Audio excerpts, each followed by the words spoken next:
Like we have more in common with people that lived 50,000 years ago than people that we live next to right now. Understand what I mean? Yet, time is related to a man's understanding of it. You know what I'm saying? So, man puts limits on things he does not wish to engage for fear that he would either succumb to it or not fully understand it, which would lead to the same thing. That's why they say a real man never asks a question he don't want to know the answer to. You know what I'm saying?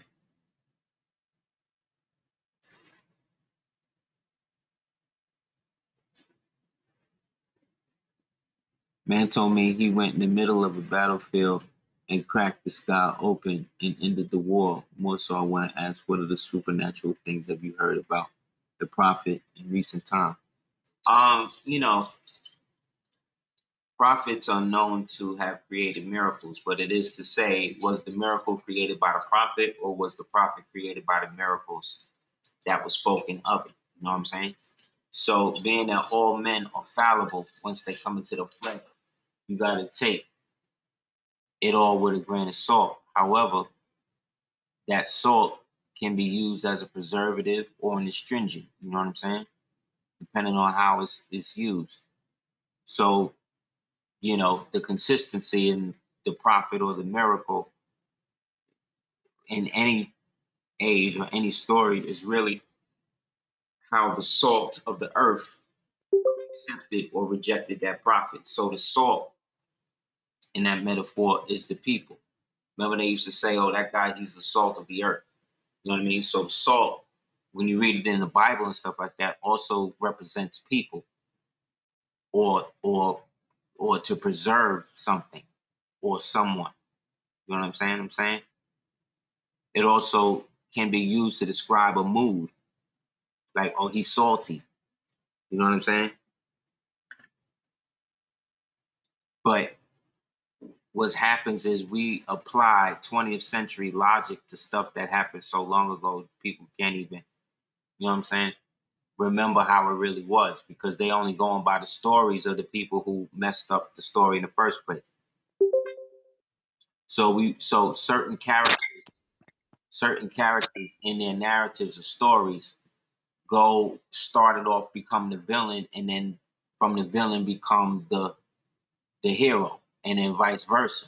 You can start off the hero and then become the villain. So look at Mike Tyson. He started off the villain, the hero to the villain, to the rapist, to the hero. You see what I'm saying? Now to I guess the hero, right? R. Kelly started out as the hero, right? And then now it's become the villain, all within the span of our lifetime. You know what I'm saying? A lot of people never got to see the hero R. Kelly. They only know the villain R. Kelly. You understand? You see what I'm saying?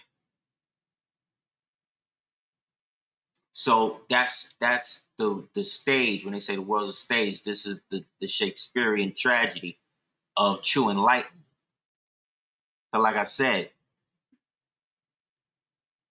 belief, they say, is a doubt.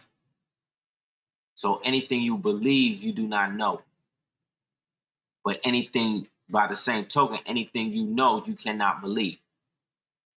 Islam. So you know that when it rains, you get wet. You know that. You don't believe that. You know that. How do you know that? Because you've experienced that and have been wet on earth at times long enough to understand the difference between being wet and dry and what happens when that comes into play. Islam? So you get it. You know what I mean? So therefore, you know what it is you know. You believe what it is you doubt. You understand? So in the Quran, it says, one learned man, don't quote me verbatim, but basically says one learned man is worth more than 1,000 worshipers. By the same token, remembrance of Allah is worth more than prayer. So what does that say? On a practical stoic level, take your religion and your component of whatever you've been indoctrinated to do or accept as truth or whatever, take that out of it and just hear what it is. Like, what that means then is, if remembrance of Allah is worth more than prayer, that means that the people who are praying, what? What does that say about the people that are praying?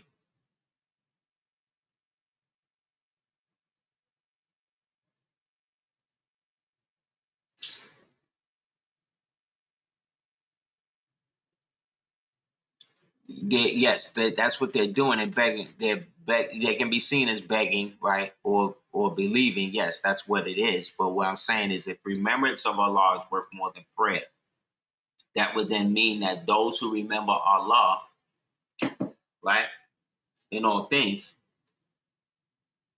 are not praying. Therefore, those who are praying do not remember. You understand? It says remembrance of Allah is worth more than prayer. So Allah wants you to remember Him or remember it in an aspect that then transcends the worship. Why? Because the memory exists where? The memory is it. The memory is Allah. The worship, you see what I'm saying, is something else. The praying is something else. And in our culture, Moorish culture, it says that Allah dwells in the heart, right? So when people say, oh, I follow my gut, they're following the opposite. Because the gut is the realm that you could say of hell. Because that's where the waste is expelled, right? So when you feel it in your gut, it's the bowels. But the bowels are the caves of the inner earth. You understand what I'm saying? When you speak like this on the universal scale of what we're talking about, that's the inner earth. We exist in the plethora of realities within and without that. Within and without that. So the higher you go, right,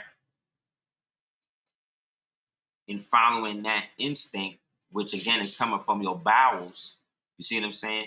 Means that what you're following eventually has to be what? Expelled. It needs to be released because it's leading to some sort of waste. Islam? Sort of waste, whether it be wasted stomach innards or wasted time, following or pursuing something that's not real. See what I'm saying? Whereas if you follow in the heart can never lead you the wrong way because that is the dwelling place of Allah. The soul now is existing in consequential aspects of the mind, and they all come together through the pineal. But before it can activate in the pineal, it's got to go through what? The hypothalamus and the pituitary.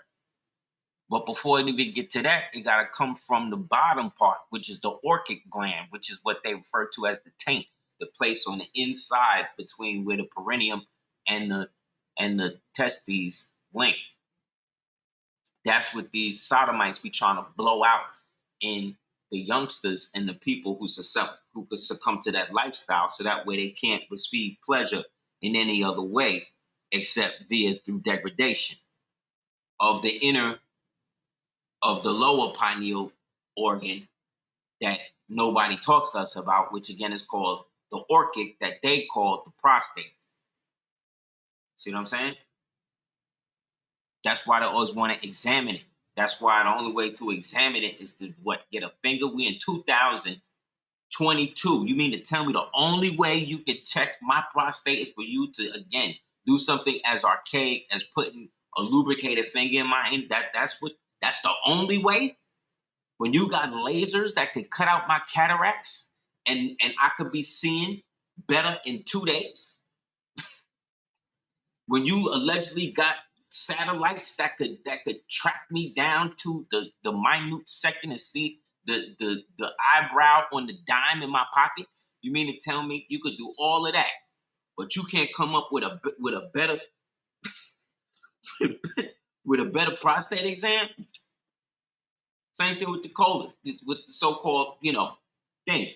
You the only way you could test this is by jabbing this thing past my blood-brain barrier. That's what you think? You think I'm that stupid? You think I'm that dumb? Yes, you do. Why? Because you know that you miseducated the one that was supposed to give me the proper education on how to deal with you. See?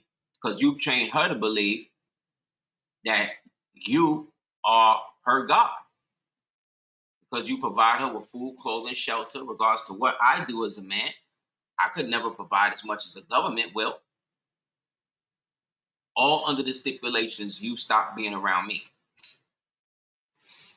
So in that type of security, in that type of long-term security, what woman would not put herself in the possibility to do that at the expense of her own self-respect and her own children? At least they being fed, right? At least the white man have the bus on time, even though the bus stink. And you know what I'm saying? That's how people look at it. That's how regular people look at all the stuff we talk about. You can't hear me? Can everybody hear me?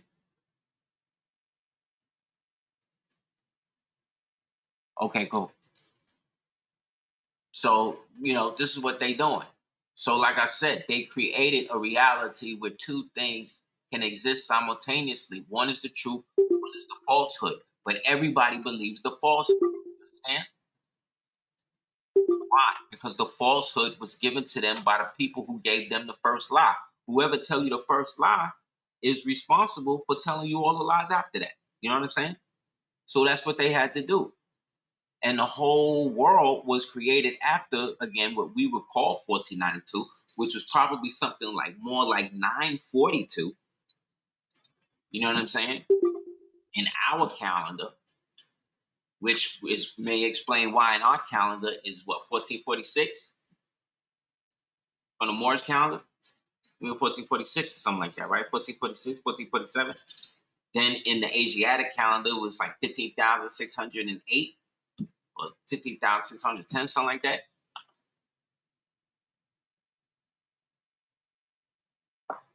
Yet we set our watches and everything by their standard aspect of time, which is our standard aspect of time. They didn't create that. We did. You know what I'm saying? So they can show you, for instance, this is an example of what I mean. Two realities working simultaneously. This is King James' son, right? Or that's what we're supposed to believe. We're supposed to believe that this is King James' son, right? From, James. But then if that's his son, then who's this?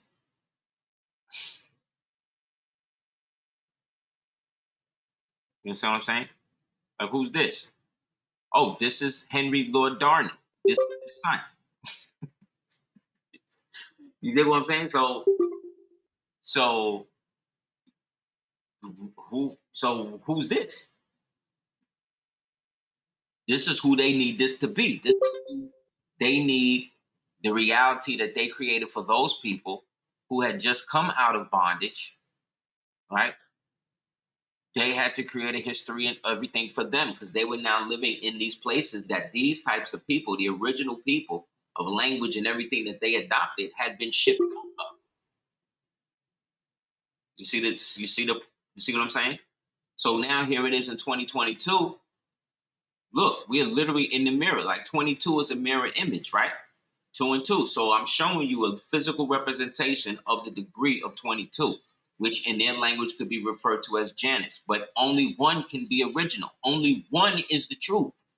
You understand? They could have had a whole fake court for this dude, for this white dude in a whole different area where they was acting like they was these people. And under the white people that they was, ruling over and whatever, they looked like they was the bomb and they was the real thing. But that's why they were called impersonators, decoys, artistic license. See what I'm saying? Pageantry. This is what this is. So you think they stopped doing this? Why would they stop doing this?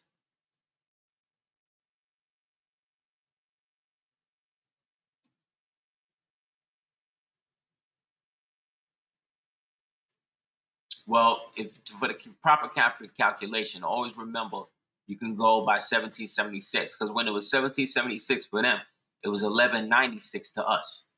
So you can then do the calculation of what it is from then to now. Anybody want to do that while we in the class, you could do that. You see what I'm saying? So 1776 was 1196 for us.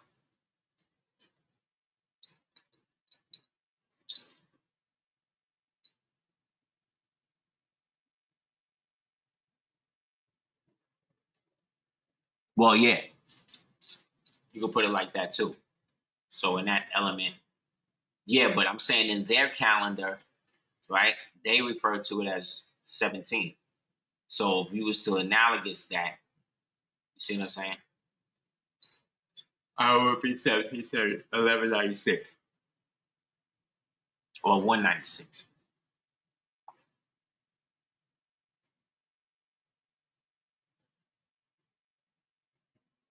Yeah, because remember the Tudors and the Plantagenet, all of that got overtaken because these were people who were still practicing Hebrew and all of that. But you got to also understand the Hebrew thing kind of cuts both ways. Everybody wants to be Hebrews, but nobody wants to be the son of Yaqub. You understand? Everybody want to be Israelites, but nobody want to give respect to the God of the Israelites. Who is who? That's Yaqub. And Yaqub was the one who created the differentials in man. Read the Bible in Genesis where it talks about the different flocks he created and how he created the black cow from the white speckled cow and so forth and so on. So in order to be we've been looking at the story from the perspective of the Hebrews, when I think we're supposed to be looking at the story from the perspective of the Canaanites, the Moabites, the people who had the cultures that was there, who these so-called Hebrews came in to marry up under and into. And from that came a merging of these bloodlines, you see what I'm saying, to then create one that was an amalgamation of the three main gods of the ancient world. Set, Isis, who's Semiramis and whatever, right? Ra, who is the sun god, and Elohim, which is basically the earth and everything on it, in it, as well as the alternate versions. So you have the culmination of when he said that he fought the angel, right? It says that Yaqub fought the angel, and then he fought him all night. And then after that, he wrestled him and he got a new name. He had to get a new name. Why? Because he was bringing about the new seed that would be there to, again, take over all of the lands of the already established peoples that was already there. That's why once their land was established, according to their stories, after a certain time, their kingdom was always taken by somebody else who descended from those original clans that wasn't so-called Hebrews. Today, they refer to those clans as Gentiles. Then it became a point in the Bible in which they referred to that the Gentiles were given the ability then to become Hebrews or become part of the children. The children of Yaqub were the basically 12 or 13 bloodlines that had been affected by this process that Yaqub initiated. But before Yaqub, you had who? You had Abraham or Abram, right? He's Abram first. Then he becomes Abraham, right? But remember, Ham is the father of Canaan. but Noah is Ham's father. So therefore, that's just basically another way of saying that Ham's son Canaan had sex with his father's wife, and from that, a nation of people or beings manifested that they referring to as Canaanite, and then the Amalekite, you see what I'm saying? The different variations that descend from that, all the way to the Phoenicians, down to the Mauritanians, to the Moors. You see, if we're going by their story. So Abram decides to go into the land that's already established. They got their own culture, their own language, and all of that. And he adopts it. Right? He adopts it. So he's not it. He is coming into it. You understand? And he adopts it, the culture, right? And then do it again. Changes his name, i.e., corrects his name to sound more what? Not Hebrew, because Hebrews don't exist yet. You see what I'm saying? To sound more Canaanitic. You understand? You see what I'm saying? And then he winds up taking a bride from them and then lies to his wife about her. Why? Because he's trying to get into the land. See what I'm saying? He's trying to get into the land. He's trying to think. And then in that creates the subculture amongst the Canaanites of the people they refer to eventually as the Hebrews, those who crossed over. And then to make them more their own people, because they're a mixed multitude of people at this point, right? According to the Bible and their stories, right?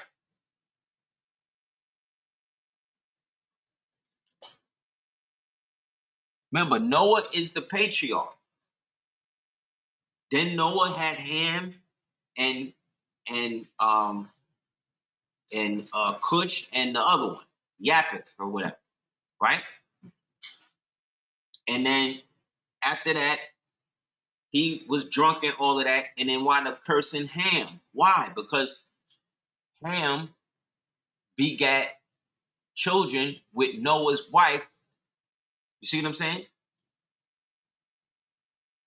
Which then begot the people who they refer to as Canaanites or Cain in them. You understand? So that's why they make a distinction in the same Bible when it says no, Ham is the father of Canaan. See what I'm saying? Not Noah, but remember, Ham is Noah. So that's what that was. So you got one, and then from that came the curse that said one would always serve the other, right? And so when you get people like Abram, right, that's coming from one side, and he coming to do his thing, he's trying to take control of what allegedly was for promised to them, right? By taking control of the birthright, the birth line, due to the transgression that was done, you know what I'm saying, with him or whatever. This is according to their story. And what you're seeing is, again, people working the stories together to get a certain understanding amongst themselves so they can then be what they refer to as, chosen or chosen people. So it's not until Yaqub now come along after Abram, after now they establishing the kingdom and all of this other stuff, right? That you get this whole other thing popping off, where now they basically send Ruth in there, right, to marry Boaz, who became the Moabitess through the marriage. You see, because these bloodlines, or all of us, are somewhat related. That's why we keep calling ourselves brother and sister. White people don't do that. White people don't call themselves brother and sister and all of that. I mean, you know, the hippie ones and all of that. But for the most part, they don't do that. We do though, because there's genetic connections, direct genetic connections that have existed from time immemorial based upon the fact that there was over so many new humans that was, excuse me, new Homo sapiens sapiens that could exist after the last so-called flood or reset. You understand?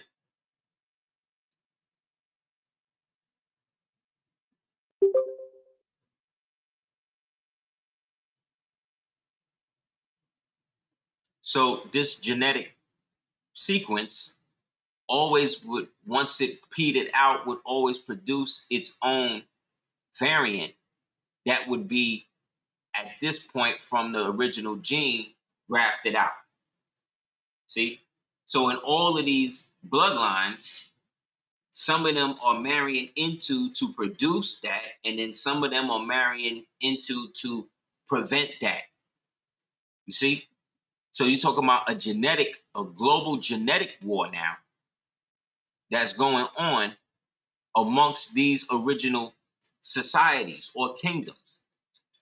And each one had its own way of dealing with it. See what I'm saying?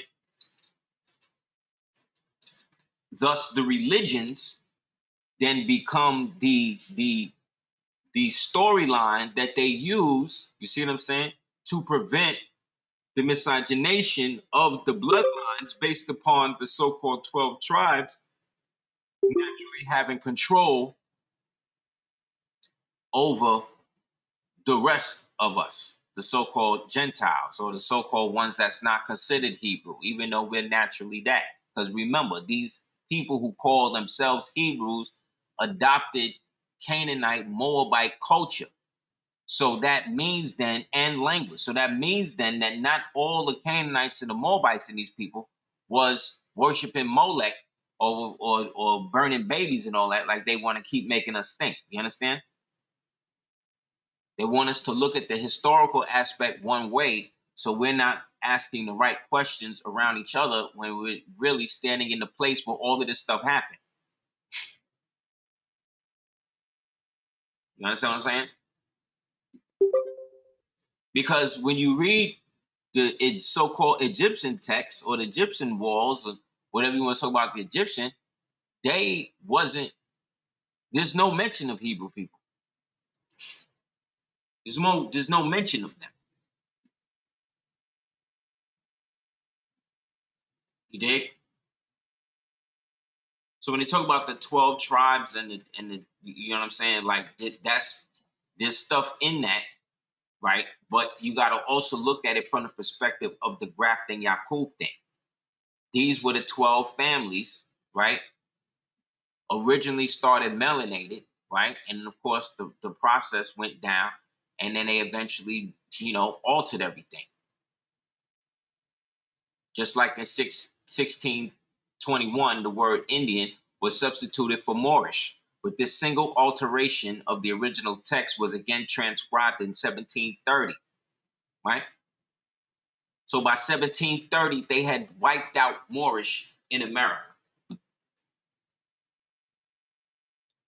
Right after the collapse of the Sultanate of Tenuta Khan, or Enoch Dittman, right? They shut all of this down to the point where you say Moorish is like only certain people know that. That's a part down with the people who uh, destroyed it or buried it. See what I'm saying? So you can't rely on them for the historical context because they're the ones that hid it from you. So why would they want you to rediscover it? So it's the same thing with this thing, this Hebrew thing, the 12 tribe thing. Like that's cool. You have elements of that, yes, in you. You could be from the tribe of Ben or Dan or Reuben and all of that. Like that's cool. But remember, that was all the breeding process that was created to substitute the true understanding of heaven and earth and create an external variant that people would then follow as the thing when it's really a symbolic thing. You dig what I'm saying? Like it's really symbolic of it all. but they not dealing with it. They dealing with that from the perspective that it's a literal concept, when some of it is, yet the parts that aren't are the allegorical parts that they're constantly talking about but never giving you any direct wisdom on, such as the difference between heaven, earth, and hell. Like I said, that's just a relative understanding between the mind, the body, the soul, right?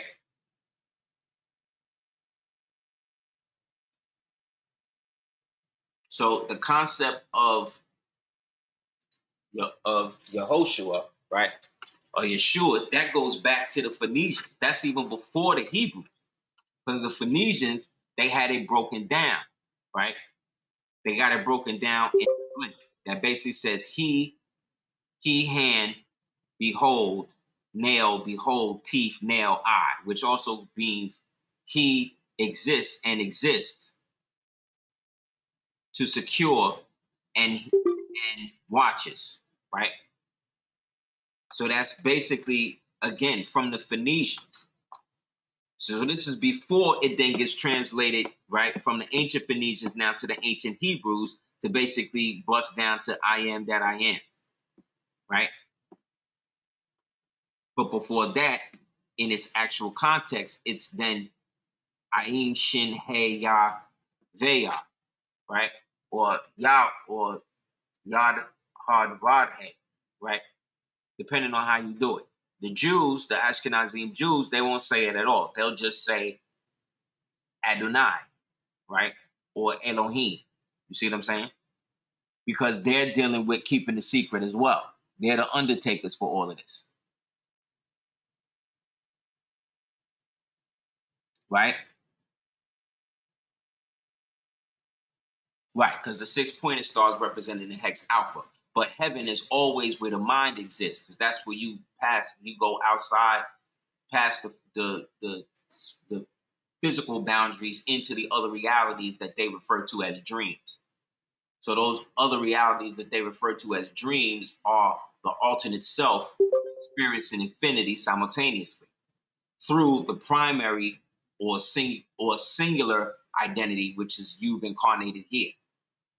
You see what I'm saying? And then from there, you put what you have there into your earth, what you grow. So if you into drinking and drugs and stuff, and you're gonna feed your soil, which is your earth, which is your insides, with that. And then eventually it all gets expelled through hell, which is the bottomless pit, which again is where the orchid gland exists, which is the first, really the first chakra. This right here, in terms of Plato's cave, is where man is today. So most people are right here, right? Watching the entertainment, which is why entertainment is so important. But what's helping break the spell of this, right, is the fact that the entertainment, which is being manipulated by these people who are manipulating the icons, that's what these are, the icons through the priesthood, and manipulating the fire. That's breaking down because they're taking old stuff that was imprinted on us with a certain heterosexual vibration and are now altering this to a test for aspect of society that in its direct aspect is absurd. Like when you say they them to somebody like that, like what you're also doing is perverting language, because then if you say, well, this person raped me, and it's like, well, you say, well, they raped me, like, what is that? Who is they? I thought you said it was one person. Yes, but he identifies with a they them. So was it him, or was it him and somebody? You see what I'm saying? You see the problem? They're obfuscating the language also to make it impossible for people to discern anything real, while they are creating the escape to go into the real world. See what I'm saying? The three levels. So that third level is the understanding. So that's split between what the Kabbalists refer to as the tetragrammaton as well as the pentagrammaton. That's why this is specifically caught up with us, because we're the only people who got a pentagram, a pentacle. It's not a pentagram on the flag, it's a pentacle.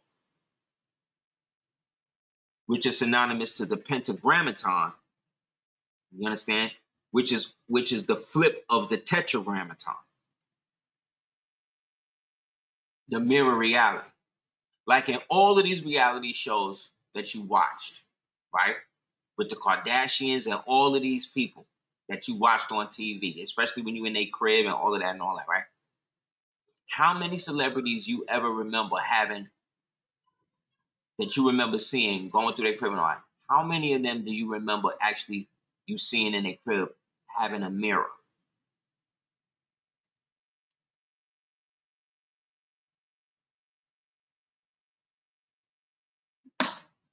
Think about what I'm saying. How many of them do you remember actually seeing a mirror in their whole house?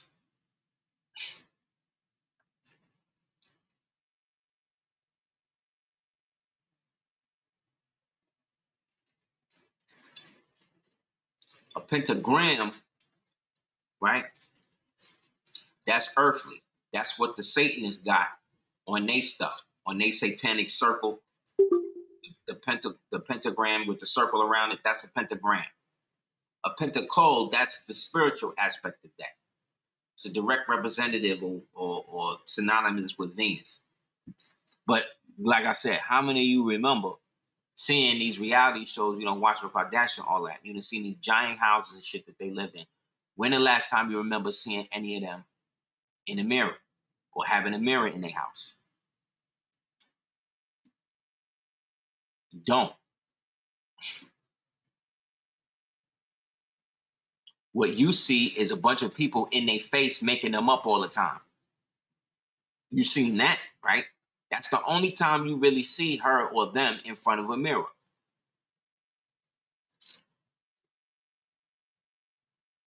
Yeah, but when they put their makeup with the mirror on, the camera is there with them.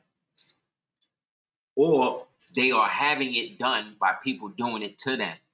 I mean, when you was walking through their crib and you seen their piano and they pool and all of that, when you seen the paintings and shit on the wall, the plaques, when you remember seeing a mirror in anybody's house? That's all I'm saying. Never. You might have seen one or two, but they never stood in it when they were showing it to you. And you can't remember. Like if I say, yo, you remember Kim Kardashian getting her makeup done? Yes, you remember that. You remember Kim Kardashian walking out the red carpet? Yes, you remember that. You remember Kim Kardashian by herself alone standing in front of a mirror? No. Do you remember seeing a mirror in Kim Kardashian house? No. No, because real Satanists don't got mirrors in their house. That's why they have people come over there and do all of this stuff for them, because they can't afford to have mirrors in their house. How many videos you seen of artists doing shit, and then they have the mirror, and then there's some sort of demon or some sort of alternate face looking at them back or doing something totally different than what they doing? That's why. See what I'm saying? Because mirrors are made with quicksilver. The quicksilver is an interdimensional element. In some realities, quicksilver is the water. See what I mean? So that's what I'm saying with the reality. So with the Hebrews, you see what I'm saying? You're talking about somebody. Now look at it from a spy perspective. What if you wanted to take over a whole nation, but you needed a certain core group to get in there first? You set up a long-term insurgency. So you create a sleeper situation by getting somebody to go there and basically marry somebody that's from there and start to live there as that. That's what Abraham did, right? He became Abraham once he became accepted in that. Then he started bringing more people with him across the river, and these people created a subculture that we today refer to as the Hebrews. And then these Hebrews will then eventually merge with another group they refer to as the Israelites, right? These Israelites, these Hebrews, they were chosen because their God, right, who is referred to himself as I am that I am, aka they refer to as Adonai, who is Yahweh, right, is really using the name of another god because he manifested to their head dude via a burning bush, meaning he manifested through fire, right? What were the angels made of?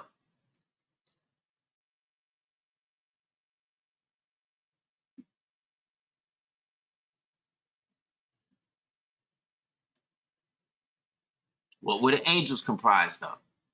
Right. But there was angels that fell and angels that was cool, right? So how do you know which one was which?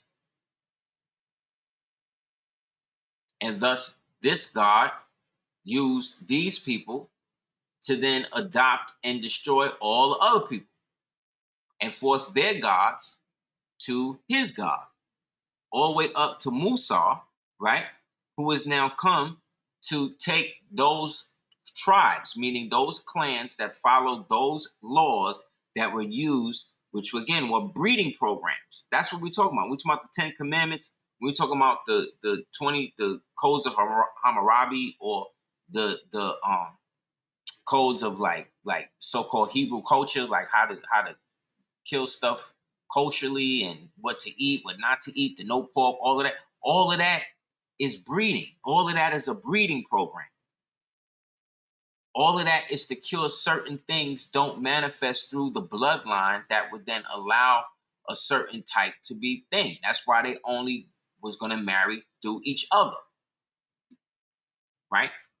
And thus these so-called Yahudi or Yahuda eventually, right, become what? Jews or whatever else. See what I'm saying? In our era now, they become Jews, but they don't even have to be melanated now. But they was just converted in the year 800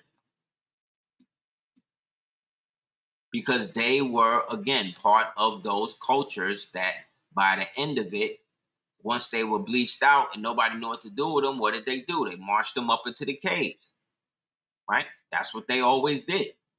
And then some people decided to use them as weapons or whatever against other people,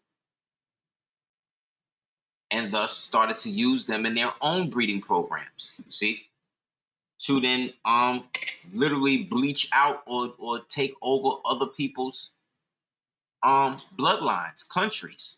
Look what they did to Argentina. 90% so-called black males created one war to wipe 90% of them out. And then bring everybody, all of the Slavs now in from Europe to now have babies with all of the women who now successively have to breed with them, and then the European women that are shipped out there. And then within 2 generations, now everybody's white. So then by the time the 30s come with Hitler in them, it's really a wrap. Now it was like black people was never there. You see how easy it is? You know what I'm saying? Like, it's easy.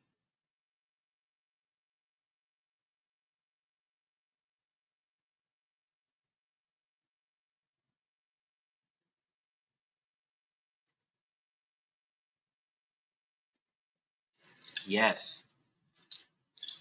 Yes. All because this is what was happening from the Dark Ages on.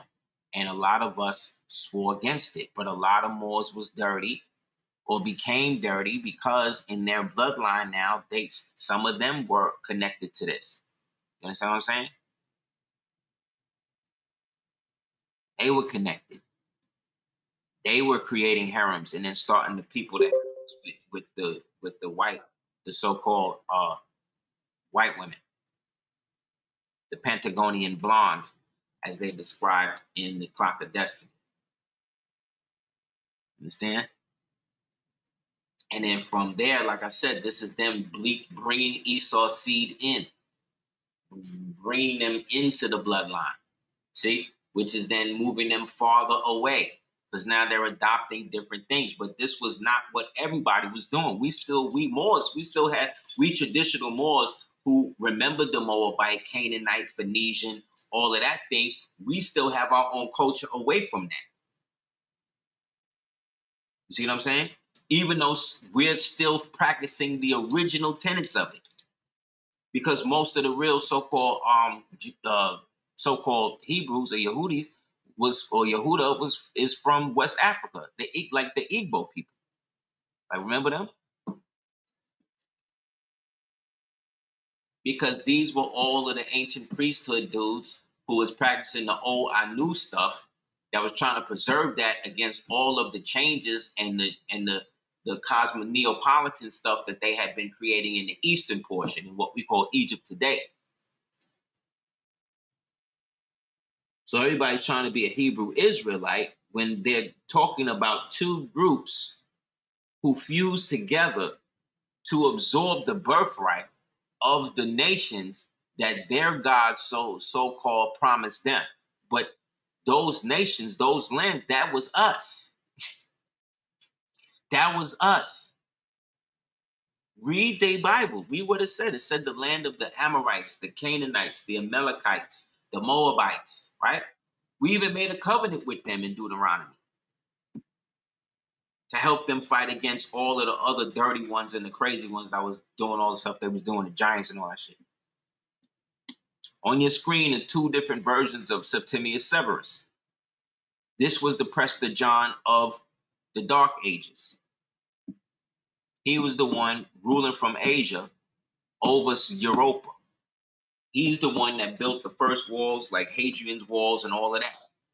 He also continued the building of the 6 walls of the what they call the Straits of the Dardanelles, which are the giant walls that are still there, preserving and keeping the Great Caucasus, the great 6 hills of the Caucasus, secured.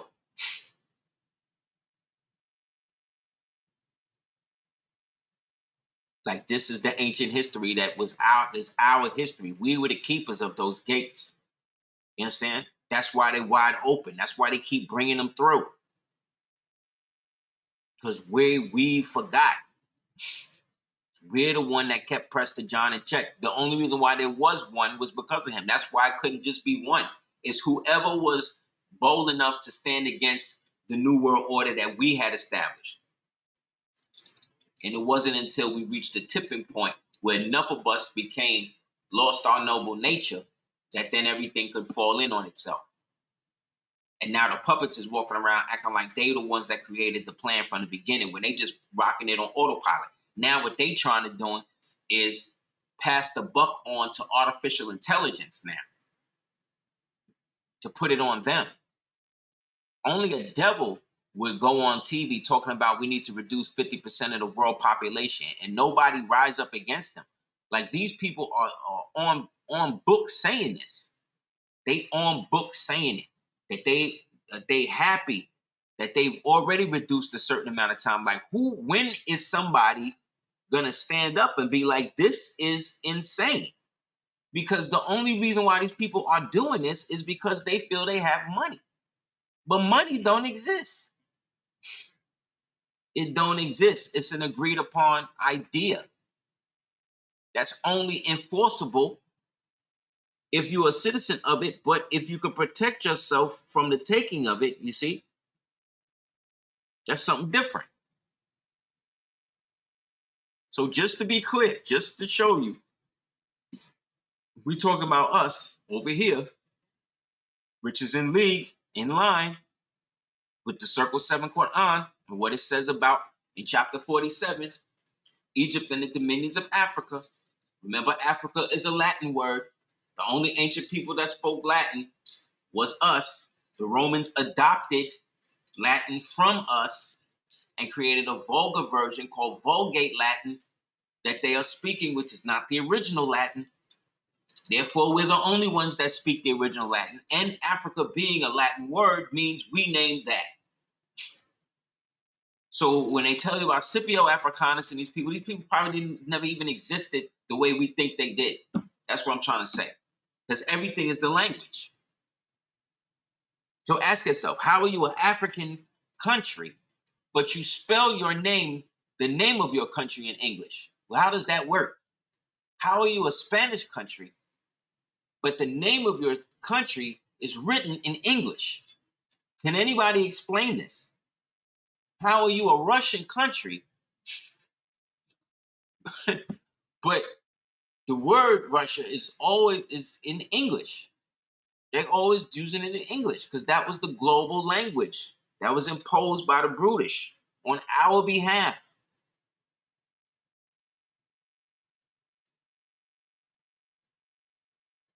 Why? Because in order to fight back against the falling of the strongholds globally, they took control of what was left of the British Empire, which was basically people by all Moors anyway, which I'll show and prove in a second.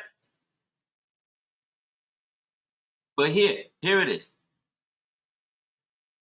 The Aphraxidites, to be Chaldeans. See, Chaldeans from ancient Amaru, which meant the people who lived from the west. And they, spreading from Mauritania to India. From Mauritania to India. This is from the congressional record. 1854, the stupendous deserts between the Nubos and the Bravos rivers and the natural boundaries between the Anglo-Saxon and the Mauritanian races. So the Mauritanian races had ancient ancestry and connection or ownership of this land, which makes this part of the world Mauritania. That part that's called Mauritania or Mauritius today was done in the 70s. So what this is saying is that the Mauritanian races went from here all the way to India, what we call the Indus-Harappa Valley today. So you see, it's what they're saying is that the culture went from here to there, not from there to here. Islam, you understand? Yes, but look when Mauritius was, look up right now. Somebody from class, look up the date that Mauritania was founded and look up when Mauritius was founded.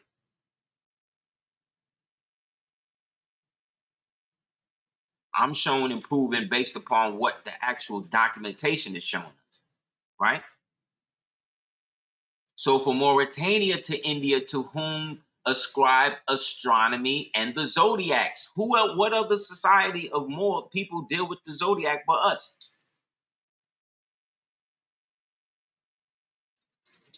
Yes, in ancient India was also called Mauryan because it was run by the Mauryan dynasty. This can be verified in the Global Geodetic Moorish Survey, but also in the book Solomon Gundi when it talks about the expansion of the Moors. There we go. Look at this. Mauritania was founded in 1958. Right? Thank you, Dan L. And then it says, yeah, Mauritania, November 28th, 1958. 1958. Look at that. When was Mauritius founded? You understand your grandmother's older than that? Your great-grandmother older than that? Your great-grandmother. So what was this when it before it was Mauritius then? What was it before 1958? Mauritius was founded in when? March 12th, 1968. Come on, man. It's a scam. It's a scam country. They created these countries to cover over everything that was here in the ancient world and took the names and flipped them over. Look, to India, to whom is ascribed astronomy, the Brahmins of India, the Ethiopians of Africa, the Chaldeans of Babylonia, the Phoenicians of Mauritania. Isn't there a Babylon, New York? On the exotic map? Ain't there Babylon, New York? Yes, it is, right? On the Atlantic side, right? Well, peep this. But in the light of the present work, where the mythology is allowed to correct misconceptions of antiquity, the quotations agree. These 5 races are all Atlantides. They acquire from their distinctive names and countries to which they migrate. But who are the Atlantides? They are the children of Atlas. who was the first king of who? Of the Moors, of Mauritania, right? In the Atlantic Isle. The Atlantines are also called the Oceanides, like Oceania. The Eritreans are mixed with Italians.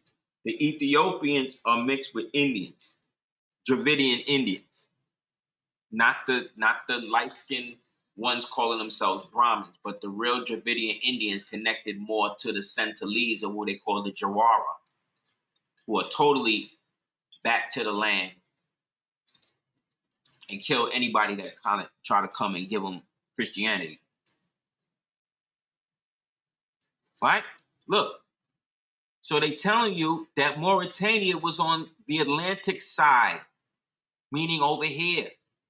It is true that Dio Seleucus makes Atlas the Egyptian king of Mauritania. Did you hear what we just read? Says that Atlas was the Egyptian king of Mauritania, i.e. the Moors, the ancient Mauritanian races that existed all over here in ancient Egypt. So not only have we linked up the Phoenicians to the Mauritanians, to the ancient Babylonians and Chaldeans, but we've also unified the fact that the Egyptius king, someone who is referred to as Egypticus, is actually the king of Mauritania. But Mauritania is not an island. They talk about here, right? And Mauritania offers no evidence of having been the abode of astronomers. To find Atlas as the astronomer, we must look beyond the Atlantic Ocean. See? So here it says where Mauritania is, right? Now we're going to go to the Phoenicians who carried the ancient Mauritanian culture, i.e. Chaldean, Canaanitic, ancient Egyptian, right? All of these the same people. Aztec, Mayan, it's all the same people at various stages who can all be classified as the ancients. So the ancient Mauritanian races are all of us.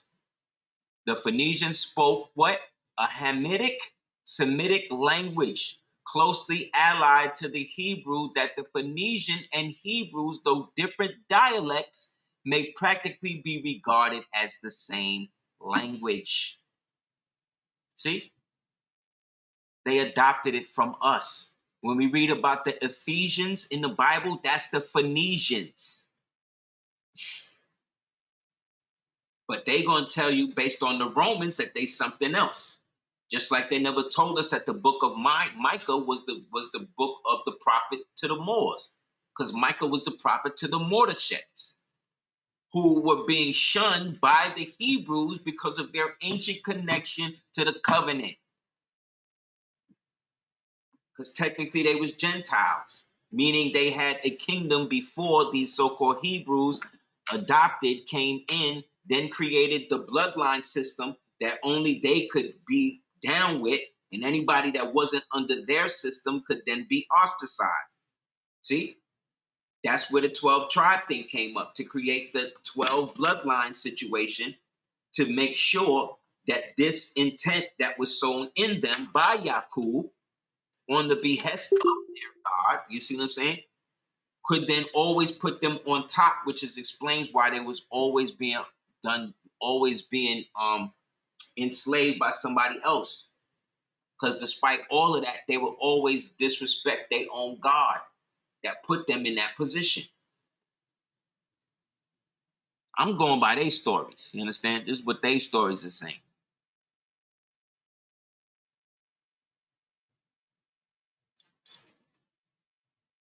When Abraham came from the region of Babylon, right, into the land of Canaan, he found the Canaanite language similar to his own. So what does that say? That these was all basically the same people. Like the slang that we speak in New York, you know what I'm saying? Some of that will leak to Florida. And then some of that slang will leak to Chicago. And then some of that slang will leak to LA. You see what I'm saying? But based upon how you talk, and people can know where you from. But regards to where you from, You still melanated, you see? So Abraham communicated very well with the inhabitants of the new land and adopted the Canaanite language. This is the father of the Yehudis, though. After Moses, this is well, this no, this ain't this before Moses? Abraham was before Moses, right?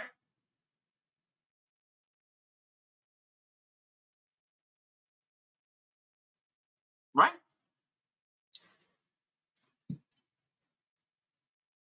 Yeah.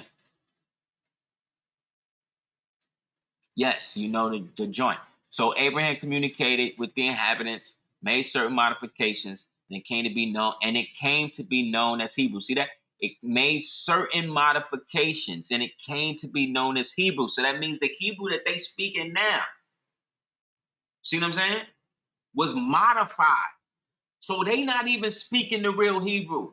They not even doing it. You understand what I'm saying?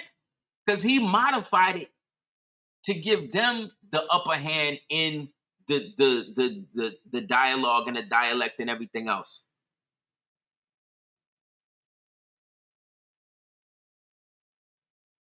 The Hebrew language was very similar to the Canaanite, says the Bible dictionary. The Phoenician or Canaanite can be classified as an African language, i.e., a melanated language, an ancient root language.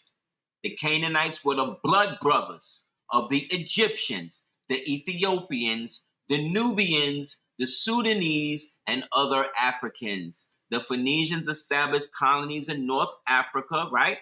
Called Carthage, right? And they Carthaginians, which is Karthadid, Khartdash Haddid. That's why you Moors are Egyptians. You are Canaanites. You are ancient Nubians. You are ancient Ethiopians. You understand? Because the ancient represent everybody that was on this prior to the change up in the 1400s. After the 1400s, everybody was trying to keep up with the mind virus that was wiping out all of the knowledge because these niggas was coming up with all of the fake versions of it, making everything internal, external. So because we know that you are the Temple of Solomon, we got to actually build the Temple of Solomon and get all you niggas to build it for us. See what I'm saying? Because we're not the real ones. We know that the kingdom of heaven exists within. Yet we got to get these ones that we done just brainwashed to believe that it exists without. So you come to church. You come to mosque. See what I'm saying? You come to temple. You dig? To take it away from where it originally was. But we just showed and proved that all of this already was here.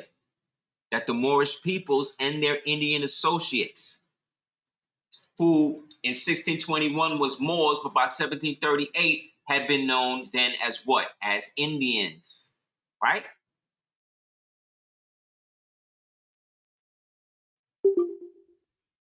So if the 12 tribes represented the children of Israel, that means that the children of Israel are the children of Yaqub, right?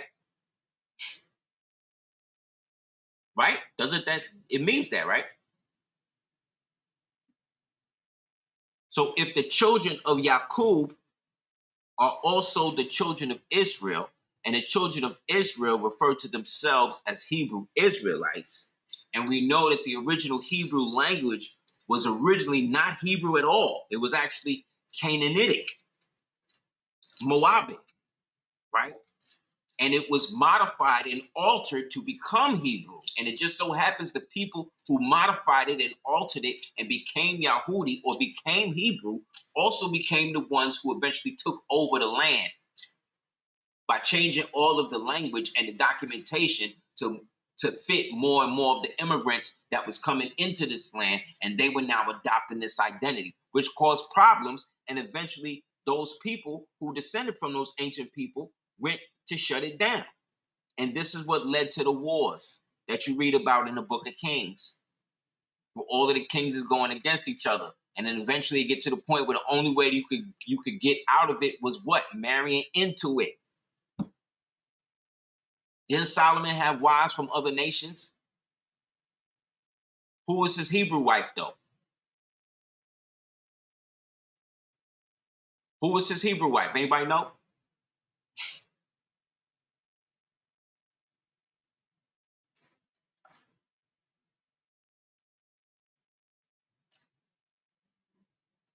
Yes, the Ibri, which is the Hebrew, right? All of that is talking about those people who are today, if we would say who's the real ones, the Yehudis, they the ones that exist in the western portions of Africa. Some of them are called Igbo. Then you got some of them in America, you know what I'm saying, who are part of the Moorish movement in the early 1900s and all of that. You got a lot of them that's Hebrews. A lot of the ancient structures and stuff was original Hebrew synagogues, temples and stuff that was built by Moors who were also Hebrew. But what I'm saying is what distinguished them from the other ones is that they always had their own kind of like language. The universal language that we speak in to do business is Latin. But then like you got those Hebrew Moors that's doing the Hebrew thing. And then under them they got the Ashkenazis, that's they slaves. So then they got a form of language that they just speaking with them. Then just like with us, we got the surrogate kingdoms under us who's not speaking the real Latin, so they speaking the vulgar Latin, because that's the language of the vulgar populace.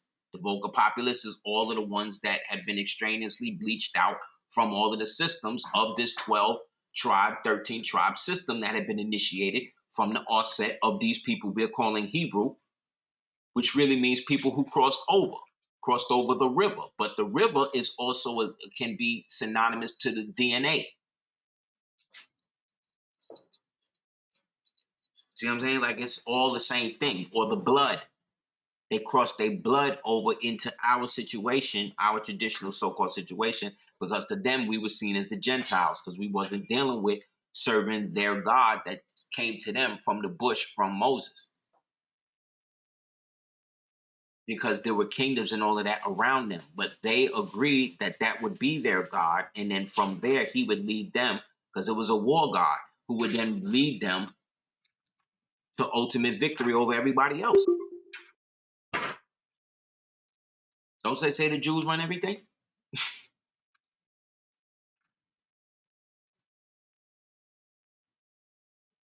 So to us, it would be Yahashua, right? To them, and then the other aspect of it in the old Phoenician, but then in the Hebrew, it would be Yad Hewade, right? Or hand behold, nail behold. See? So you're talking about the hand and the nail way before the aspect of who they referring to as Jesus Christ even existed. So when we're really talking about this, we're talking about an ancient Phoenician thing. We're talking about an ancient Canaanite thing of this Yahashua, right? Or Yahweh as they say. But the expression of that was always given to us in the form of our innate priesthood, because these were the active channels within us that activated that power within us.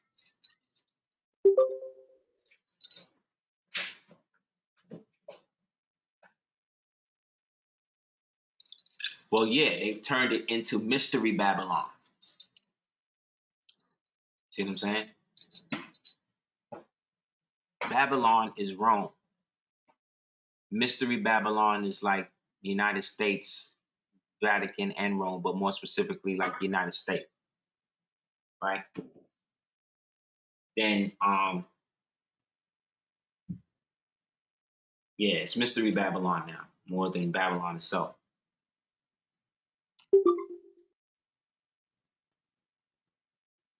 Yes, crossing the river, Jordan. Look up what the word Jordan means in class. Somebody look it up, what the actual word Jordan means.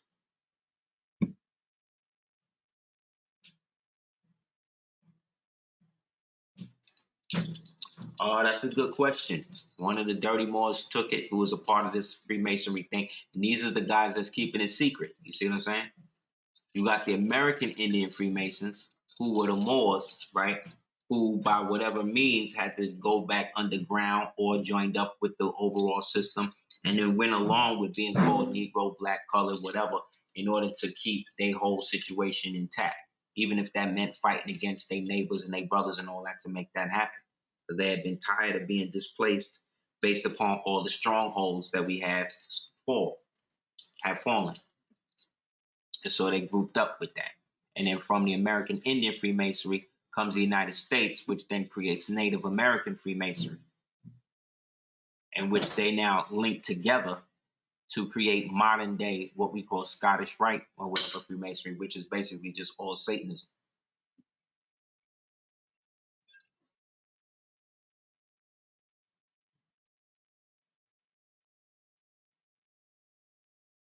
See? Yeah. The River Jordan is symbolic with death. See what I'm saying? How many people died over Jordan shoes? You know what I'm saying? Like, how many people died over Jordans? Did that stop him from making the shoes? How many people know that the color of, what's the god that they worship there? Ahura Mazda. Ahura Mazda is the bull, right? Michael, the ancient god of the place Jordan is the red bull called Ahura Mazda, who is also the god of the air. So when you look at Michael Jordan, you're looking at the physical manifestation of Ahura Mazda, right? The bull god of the air, okay? Who is also symbolic. One of the other symbols of Ahura Mazda is the foot, like the Foot Clan in Teenage Mutant Ninja Turtles. And what did this nigga sell? Shoes, right? Right? And what color was the shoes? Red, black, and white. Right? White for the purity, red for the blood, black for the soul. Because those were the colors that used to look. You can look it up. The colors that used to garnish the temples of Ahura Mazda, they used to have red, white, and black. Go right now online to these funerals that these rappers be having, and what you're gonna see, you're gonna see people in red now. You got black people wearing red and black and white to funerals. Why you think this is? Look at all of the Islamic countries. They all got red, black, and white in their flags. It's a gang thing. Yes. So Michael Jordan itself was a spell. And wasn't he this big black Tar Heel nigga always marrying to these white Caucasian women? See? Just like Solomon marrying all of the women from other nations, right?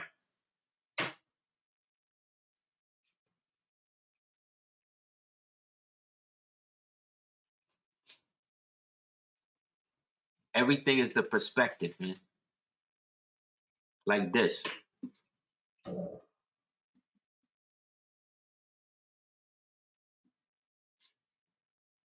Everything is how you look at it, man. This.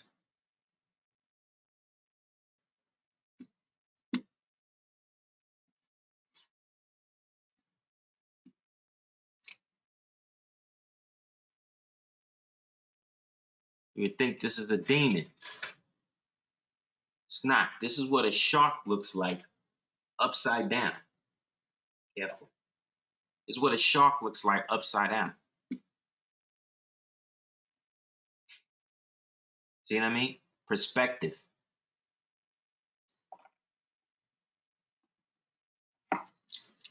But if I was to just show this to you on something like, yo, look at this monster, he's like, oh. But then you look at it, it's actually, this is what sharks look like. These the gills, this the throat, this the jaw, this the mouth.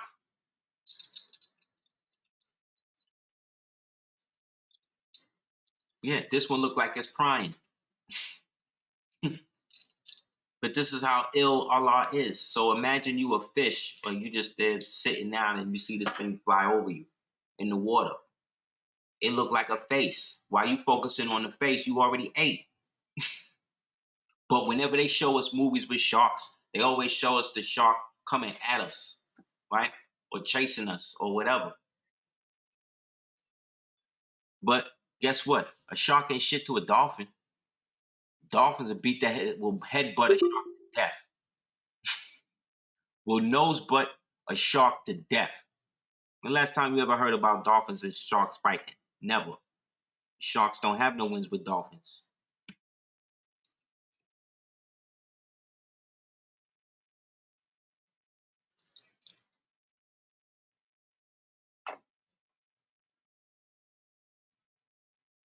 Yeah, yeah. But I'm just showing perspective. How you look at something one way, or they have you look at one thing when there's really something else they don't want you to see.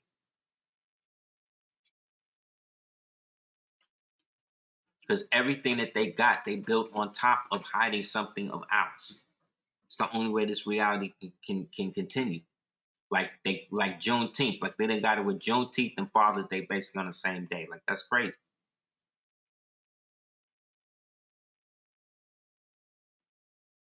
The word Karen, right? As in Karen, white woman. Karen comes from the word.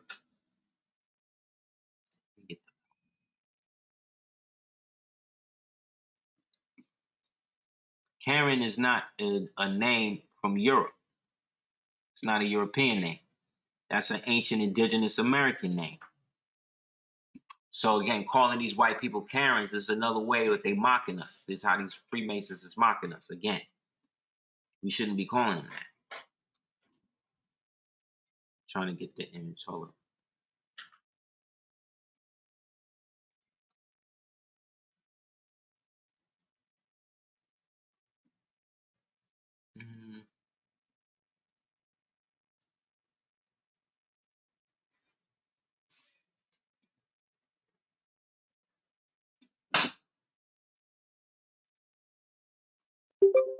So do that in a second.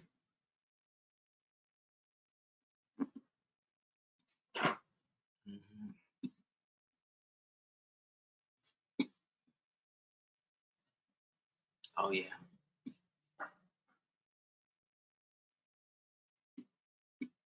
So remember, like we read earlier, said that the Mauritanians went down from Mauritania and reached into Africa, India, and by way from India all the way up into Asia and so-called Africa. So when you read about the Mauryan dynasty in India, the Chandragupta dynasty in ancient India, the Civi dynasty in ancient India, the Meroe dynasty of Africa, these is all Moors from America over here, the ancient Mauritanians that helped establish all of that into what eventually became the Mughal Empire, the Persian Empire, and the rest of them.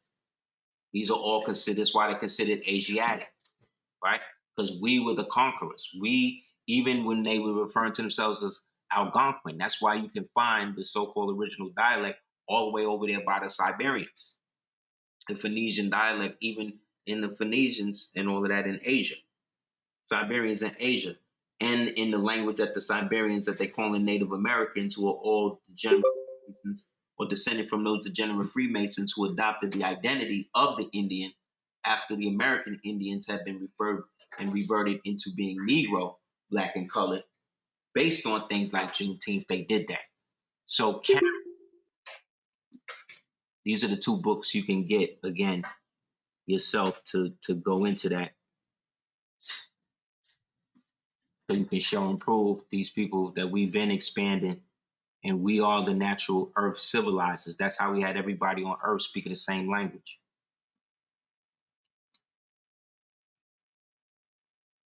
Right?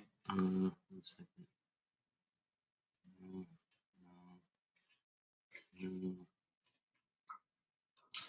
Got it.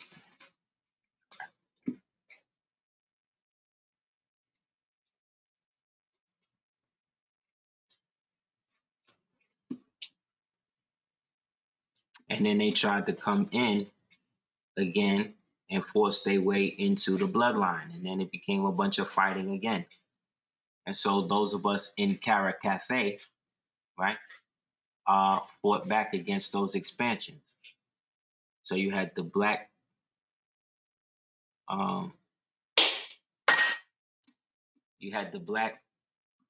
Karen cafes, right? And from the Kara cafes, right, came the Karankawa. From the Karankawa, who were who were heavy in Galveston, Texas, right?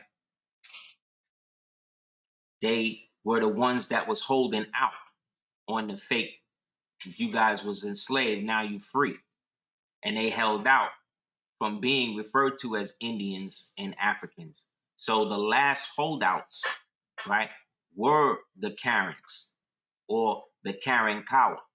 And those Karankawa, on June 19th, 1865, they sent General Granger to tell them that slavery had ended, but they themselves were never slaves.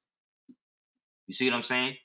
They held so-called blacks who were fighting against them to come and take their land, you see, prior to them in slavery. So they was basically coming telling them, look, you got to give up these African slaves and adopt this identity as African and black, because that's the only way the South and the North can come into balance.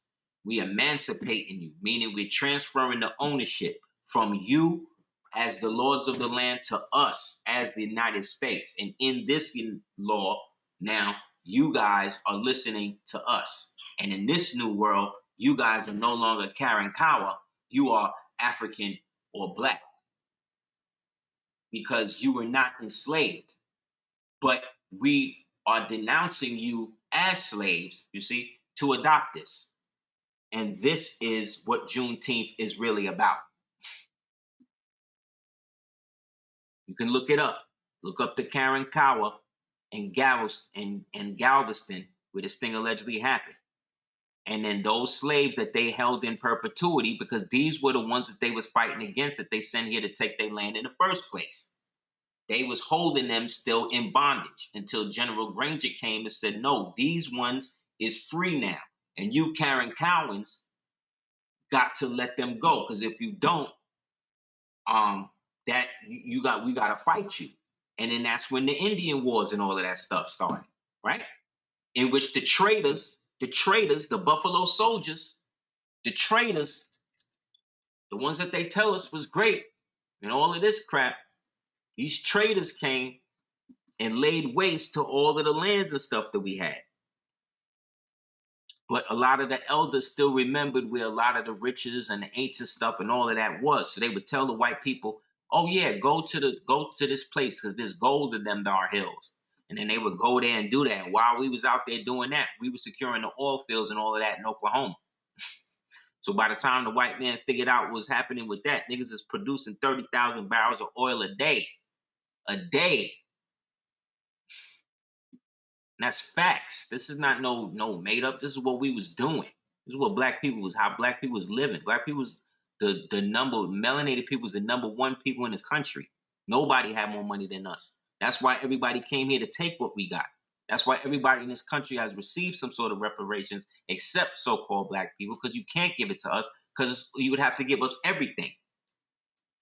Because we literally invented everything. These white people came over here and went through the patent library and just took something and made their version of it. And then that became the version that they would use to show everybody that they was running the world. When they wasn't. Henry Ford, all of these major people we talking about, these were the people we was fighting against.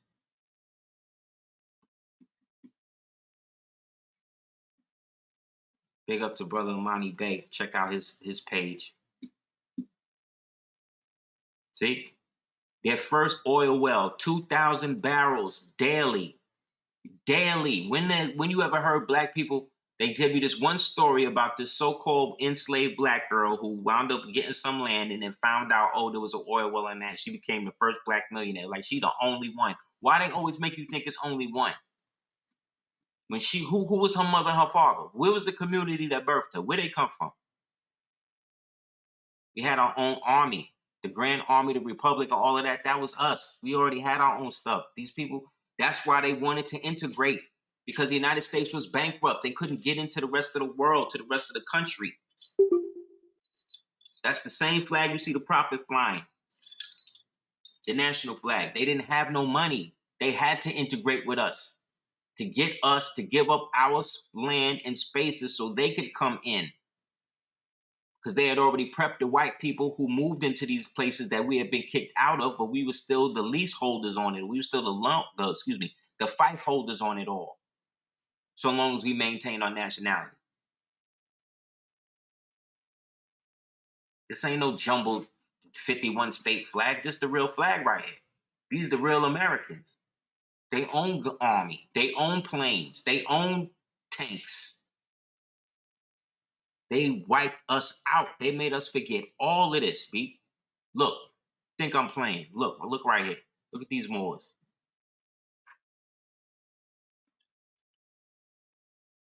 What's that in the back? What's that in the back? That's a cannon. These is cannons. This is an artillery base. Those are cannons, man. That whole thing in Tulsa, Oklahoma, they not telling us the truth about none of that. Don't think they are, because black people was down. We're getting them shut down, because you had wars that was happening still between these Moors that was joining up through the Freemasonry thing and the ones that was holding out. Not everybody was with it, man.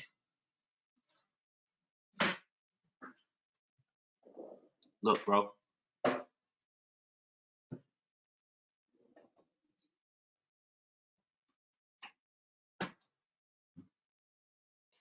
But we don't never see this in the Black history stuff. We don't never hear nothing about the oil wells. We don't hear nothing about the money. We don't never hear about the money. We don't hear about the banks that got taken over. We don't ever hear about them invading Haiti and taking over the banks, and then from there setting up the bank that will eventually be known as Citigroup today. These are facts, bro.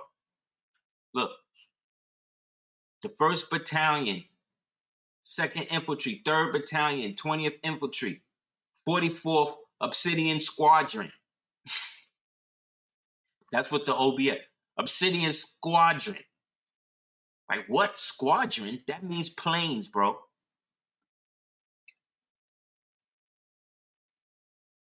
We was defending ourselves. We didn't just give up this money. We didn't just give up all of this. Are you crazy? But they'll have us thinking that, though. They'll have us thinking that we ain't had no power. We just wasn't doing nothing. Look at these Moors, man.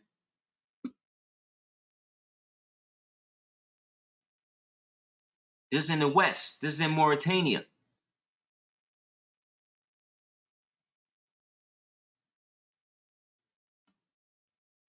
They lying to us about a lot of stuff dealing with that time period, bro. And because all of the stories is coming from who? Who the stories coming from? The white men, Hollywood, black Freemasons, right? Lies, all lies, always lying. Where the stories on this? Where all the mestizos that do all of the videos on Moors, and they be trying to talk about all of this Prester John, the Moors is this, and the black German Protestant Christian Bavarian, like all of this crap, all of these words that mean nothing, that all mean the same thing. Moors, melanated people. Whether they was calling themselves or that, I'm calling them that. To dead all the confusion. These Moors was from England, these Moors was from China, these Moors was from Japan, these Moors was from America, these Moors was from Ethiopia. That's how I'm dealing with it. Because all of these other names, this why niggas is thing. And that's all some Hebrew shit. That's all some Yahudi, Hebrew. Okay, so if you were the children of Israel, so if you're the children of Israel, who's the nation of Israel? And if you're the children of Israel, not the nation of Israel, then who's the state of Israel? See what I'm saying? You see the problem when you just look at it for what it is? Like, you just got a bunch of names. You're just using a bunch of names, and whoever subscribed to the name is what y'all gonna be today.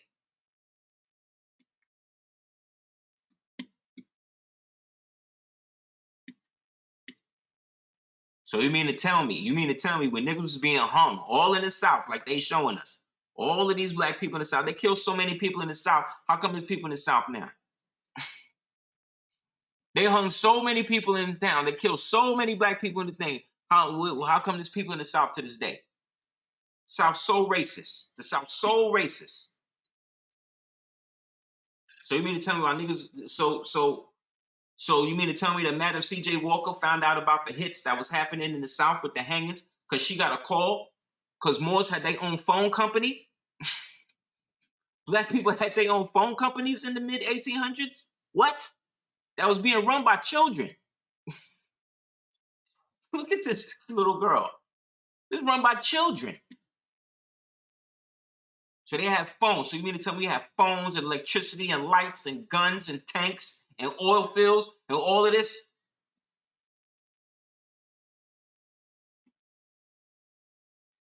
I'm starting to think that the whole thing, they used them white people. One of them other towns used them white people to bang on, to be the infantry, while they used their planes to drop bombs on that particular section because they wasn't basically probably trying to cash in or go into the new order that they was doing, and it turned into a big joint. And then after that, they brought the white decoys in, set up the Jim Crow system on them, because these are the people who fled from the Wounded Knee thing. What did it say? After Wounded Knee, they did a mass migration into Oklahoma, right? This is the Oklahomites. These are the Moors that was on the Trail of Tears and wound up producing 3,000 barrels of oil a day at a time when niggas was supposed to be literally made of dust, where you could just see a black man on the street, jump on his back, and just tell him to run you down the street like a car or a horse. It's all lies, man. They lying. They hiding all of the greatness that we had here, all of the money, just to make the whole Walter Pleckler, Marcus Garvey, we all from Africa. You don't have no sites here. You don't have no territory, no power here. We just need you to abandon your estates. You'll be good. Look, these are Germans. These are Germans during the war in so-called Africa. Look, these Germans.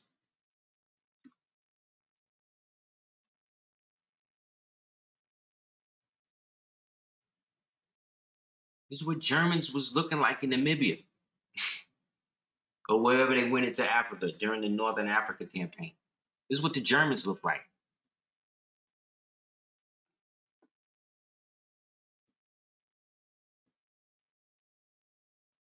Because everybody was melanated, man.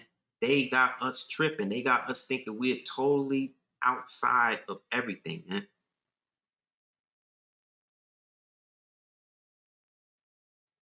And none of it's true.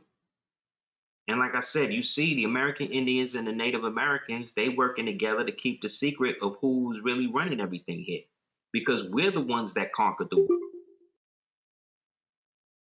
From the Algonquin Empire that they refer to again as the Phoenician and the Moorish and the whatever empire, the Delaware Moorish, the barbarous tribes that were all on the eastern seaboard, right? What they call in the eastern seaboard because they are all connected to the ancient Mauritanian peoples. And those ancient Mauritanian peoples are connected to those ancient kingdoms, land masses, territories that were only had boundaries based upon the geographical locations that we set to demarcate them. So once you got to the place where the pyramids became mounds, you knew you was in the Mississippian area.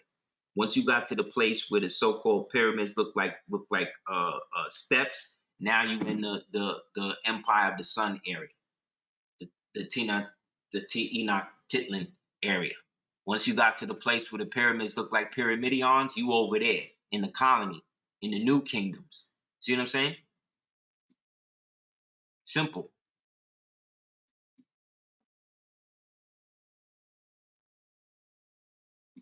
Simple. We making it complicated because we're trying to link up ourselves with these documentations that have nothing to do with how the reality actually was. It's all fake, reintroduced to us to look like something else by using decoys and everything else. Like I said, this is a picture of when they talk about Barnum and Bailey, P.T. Barnum, the father of modern entertainment, show business, all of that. This is P.T. Barnum, man. Not that white man they showing you. This is him. That white man's a decoy. When they show you pictures of John Quincy Adams, this is John Quincy Adams.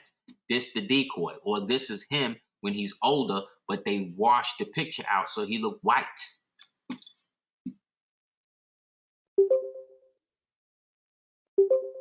So why wouldn't they show? Why wouldn't they show us? The same reason why in the movie World Trade Center, the movie that Nicolas Cage played, the cop that helped everybody and all that, how many people knew that he was actually playing a black man? That in real life, the cop he playing was a black man, so-called black man.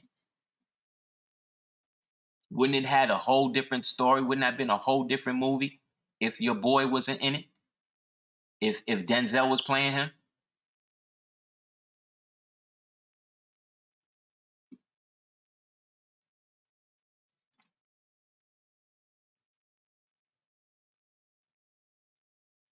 All of it's fake, B.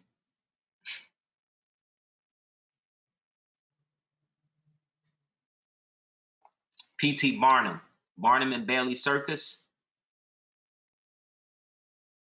the literal inventor of the modern circus is a black man named P.T. Barnum.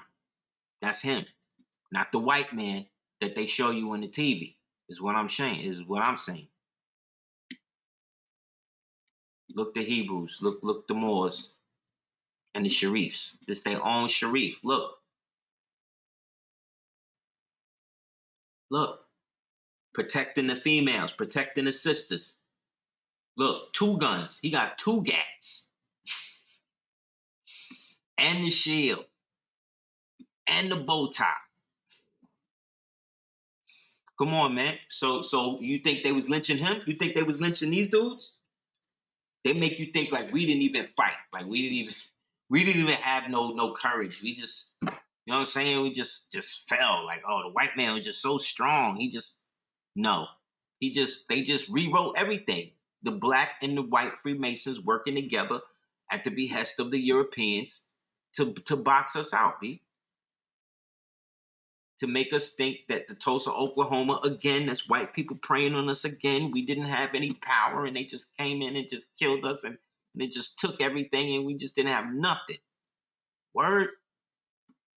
Again, that's the story y'all going with again. So he must be God, huh? He just come and just do what he want. And yes, he can, because nobody is dealing with who they really are. Everybody's trying to be somebody else.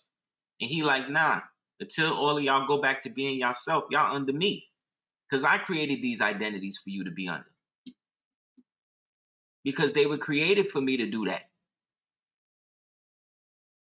You understand?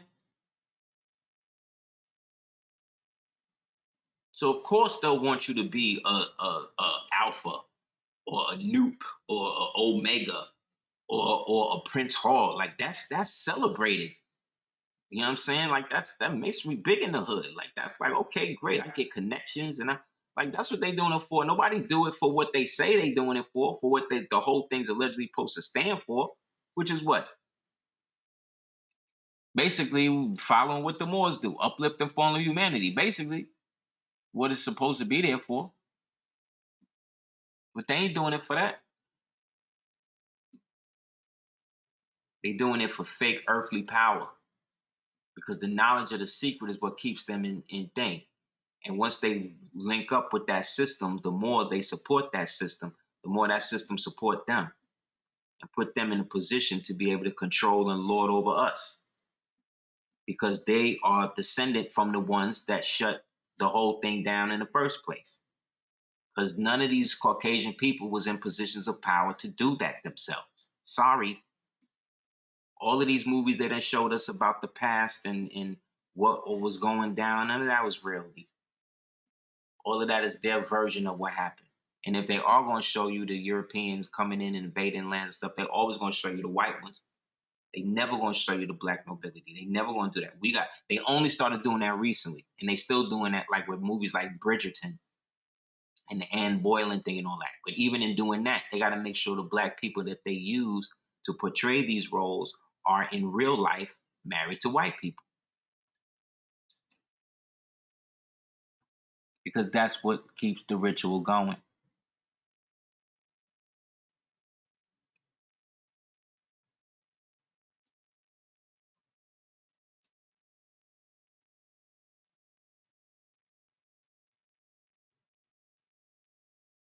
You know what I'm saying? Yeah, the Buffalo Soldiers, though, they were sellouts. You know what I'm saying? Tuskegee Airmen, for the little fighting they did do, they did more fighting with the white man, you know what I'm saying, than they actually did fighting Jerry like that. So, they do what they think, but it's when you link up with them to do whatever they ask you to do, they still fall short. You know what I mean?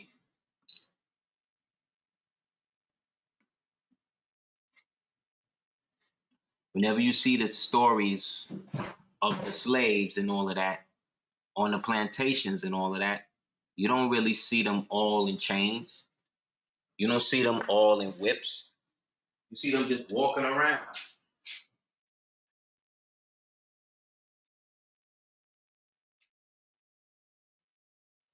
See them just walking around aimlessly, like they ain't got nothing to do. Until one of the white people come and scream on them, tell them to do something, right? That's roots. That's everything you done seen. Why is that? Why is that?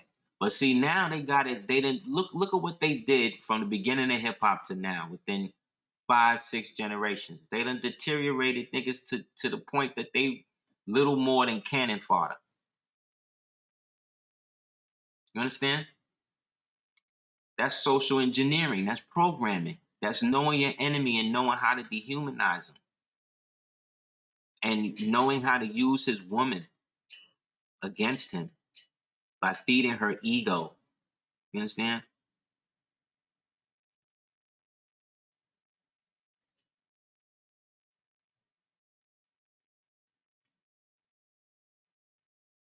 That's where they going with it, Morris. Like, you understand? Like, we used to put these things in holes in the ground.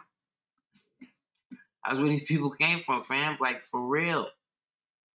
They say, oh, this is what they look like in the mines. No, those mines that we keep saying are the mine, that's where these people lived.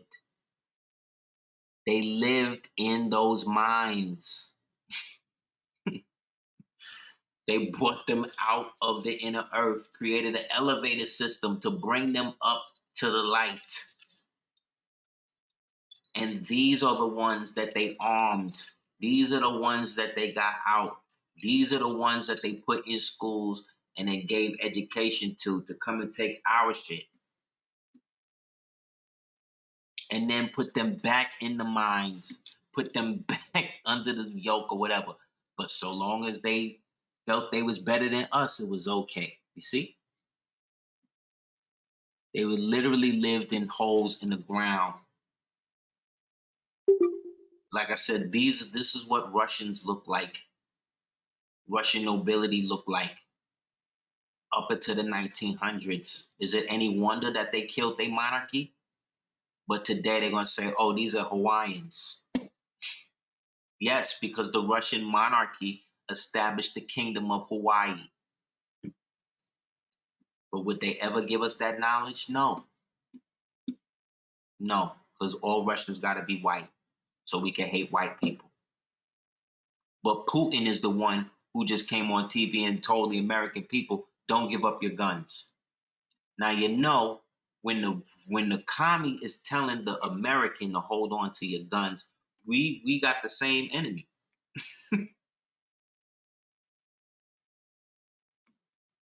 Look, Muslims. This is the only picture allegedly of a Muslim plantation. These allegedly was free Muslims. So you see the Muslims, but look at the people on the outside. See, see, these most likely the Christian pastors or whatever who they wound up having to fall under the jurisdiction of after the emancipation. How come we not talking about them? Because all the Muslims, as you see, was all in turbans. This is at the time. How come we don't ever see their story? How come we never hear their stories? Because these are the real Americans. Muslims are the real Americans. The barbarous descendants from the barbarous tribes are the true Americans because we can trace our lineage back 385,000 years according to the University of South Carolina, the same place that the Sundry Free More Act existed, came from. How come they ain't doing no story on that?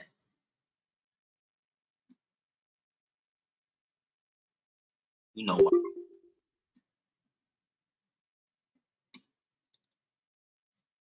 So to just put to put the bow in it,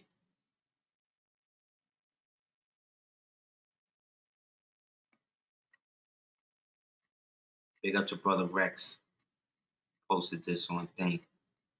Now remember, there's no such thing as a Cherokee. No such thing as a Chickasaw. You know why? Because that's not the original names of the original clans that these people was a part of. But a lot of these mestizos and these Christians posing as black scholars or whatever you want to call themselves when they really just chain smokers and you know what I'm saying? Niggas promoting hybridized culture, like um that's not all of us. People was darker before they was lighter, bro. I'm sorry. I'm sorry that that's a problem for you, but it's not for me. But it becomes a problem for me when you try to make it like if I don't, like I gotta ignore that in order to accommodate how you feel. What's the difference between you and somebody referring trying to get me to call them they? Like you're insane. I was taught grammar. I was taught English grammar. You know what I'm saying?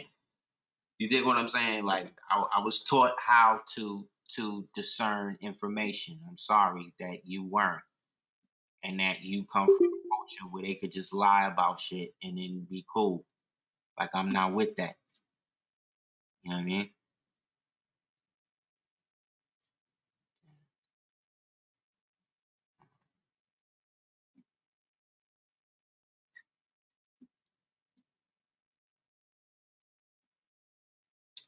1 second. See if I can get this out. Questions?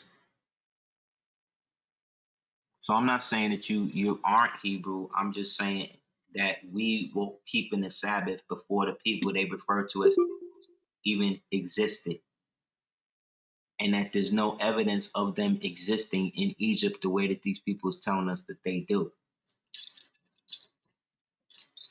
And that's all I'm saying.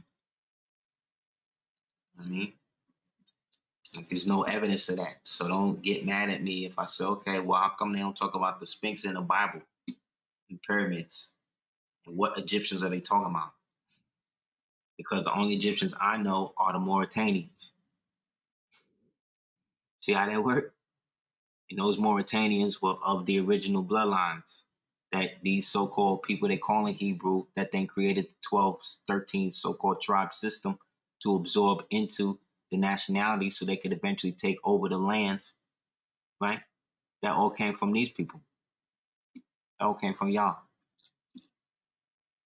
So really, if I'm speaking the ancient Latin, which is really Punic Hebrew, because y'all got y'all language from us and you modified it. So this is so if anything, we're speaking the real joint and they speaking the hypothetical joint because they translating everything they talking about into English, right? Ain't that what they doing?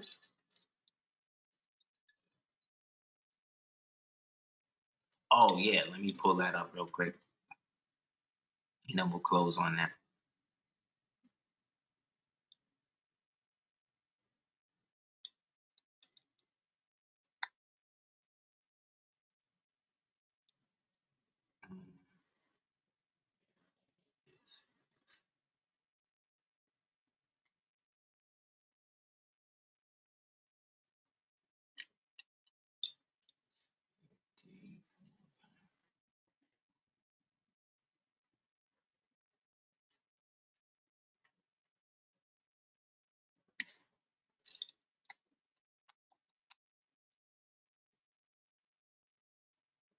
Yes.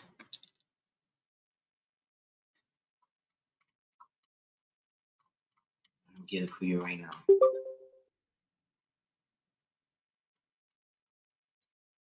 Yeah, like when did they have a time to do all of this when the United States has been at war for as long as it's existed? It's 226 years old.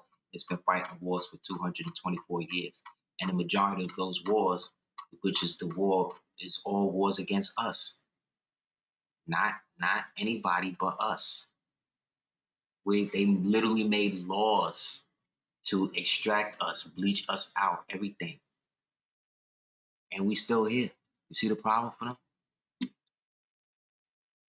So look, here, look at the sellouts. So remember, the sellouts are the ones that sold us out. These are the $5 Indians that can only make casinos because they really pilgrims. They're not even, or they Siberians from Siberia, and they are part of the Native American Freemasonry thing that's plugged in through the Prince Hall Masons and the Scottish Rite and Priory of Zion Masons.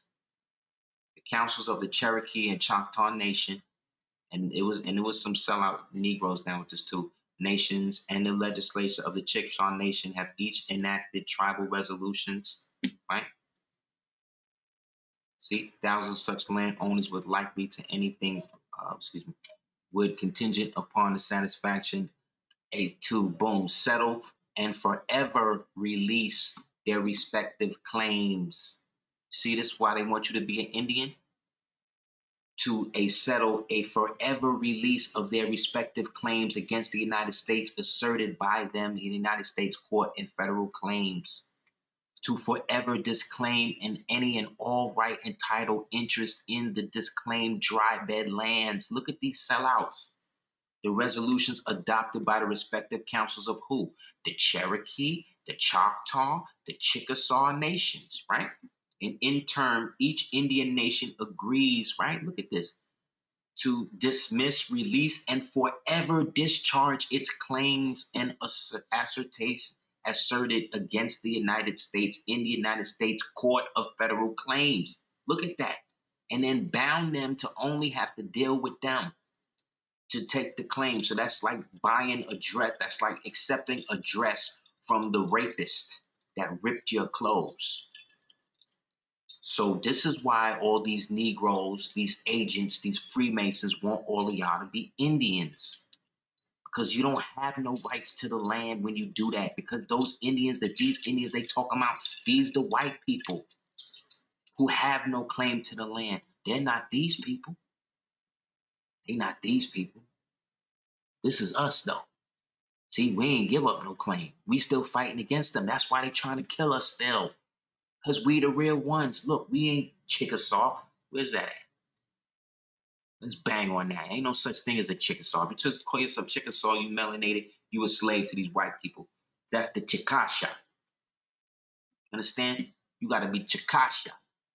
Like the Akashic records. That's real. Chickasaw, that's fake. All of the names, when they be trying to make you hate your name, they make fun of like Shaniqua and Traquisha and all of that. Well, these same dumb Indian niggas is not telling you that all of those were the idioms that went to the names of our people. Notice their names. Look at the endings. Qua, Qua, Qua, or Quan, right? Don't they make fun of us? But then we have names like Shaniqua, Maliqua, Monica, Monaquan, right? Jaquan, Daquan, Shaquan, Rashawn. Because all of those are Muslim names because these are all Muslim people that were redesignated as so-called American Indian and then made to have to live with the whole white people and the so-called Native American Siberians that was left over here from their first invasion in the 13th century. That's it. Everything else is cat, man. No such thing as there's no such thing as a carrier. How the name of your Indian tribe gonna be the carriers? Stupid. Look, the Denaina, like the tribe of Den or the Danites, right? The giants, which means the people.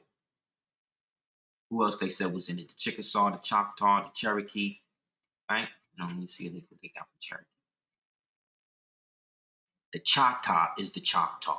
So these tribes, whoever made this, whoever made the thing we just read, whoever did this is not us. So we still have our claim to the land. They don't. So none of these First Nation clans, none of these 5 civilized tribes, none of these niggas got claim to the land no more. So what we going to them asking them to breed down what they tribe for when they done linked up back up with the white man?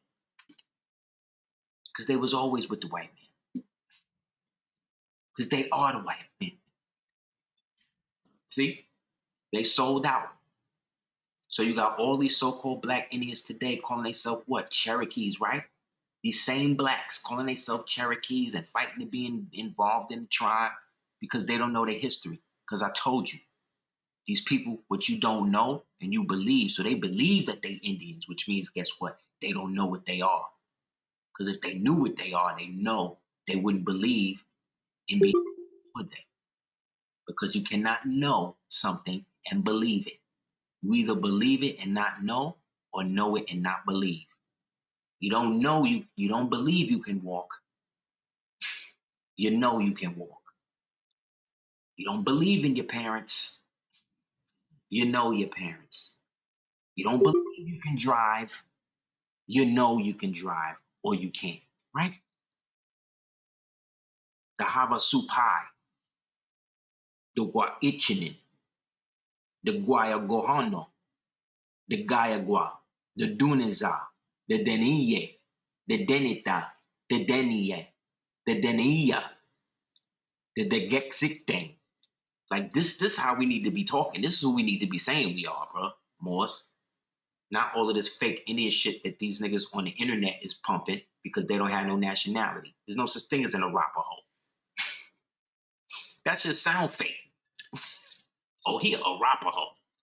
Look, probably from the Pawnee Indian word for traitors. No. So Arapaho means traitor. So that means the Heninoi, the Hino, the Hinon Noinino, the Hinon Noinino, called word for traitor, was Arapaho. But today they got the traitors calling themselves, calling their Indian name Arapaho. You see how fake it all is? It's fake. It's all fake. It's not real. These are the real names. These are the fake names. So everything else, like I said, more I'm showing and proving. I don't know what these niggas is talking about. Anybody else have any questions before we close out?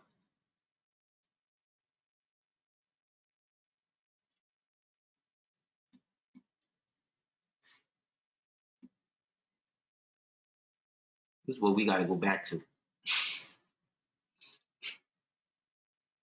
There's a simplicity when you live like this. You know what I'm saying? Nothing need to be said, man. You can't convert a jaguar.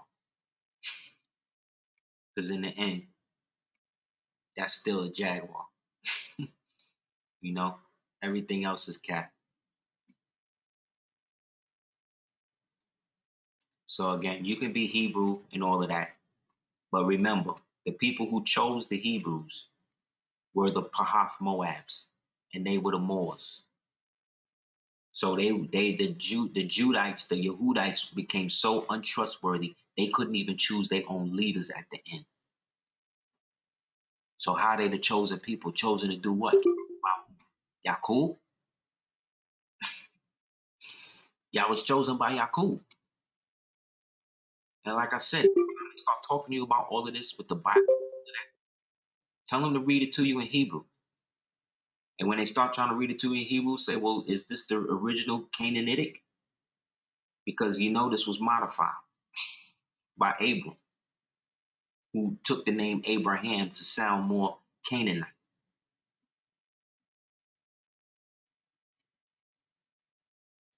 See?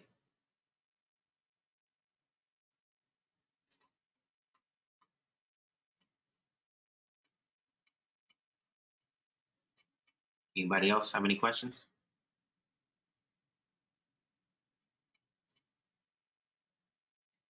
See, our Qurans used to be blue. Don't let the white man tell you that blue didn't exist in the ancient world. That's just more of his BS. Our Qurans used to be blue, and we used to write them. We used to write the script in gold ink because original Arabic is Kufic.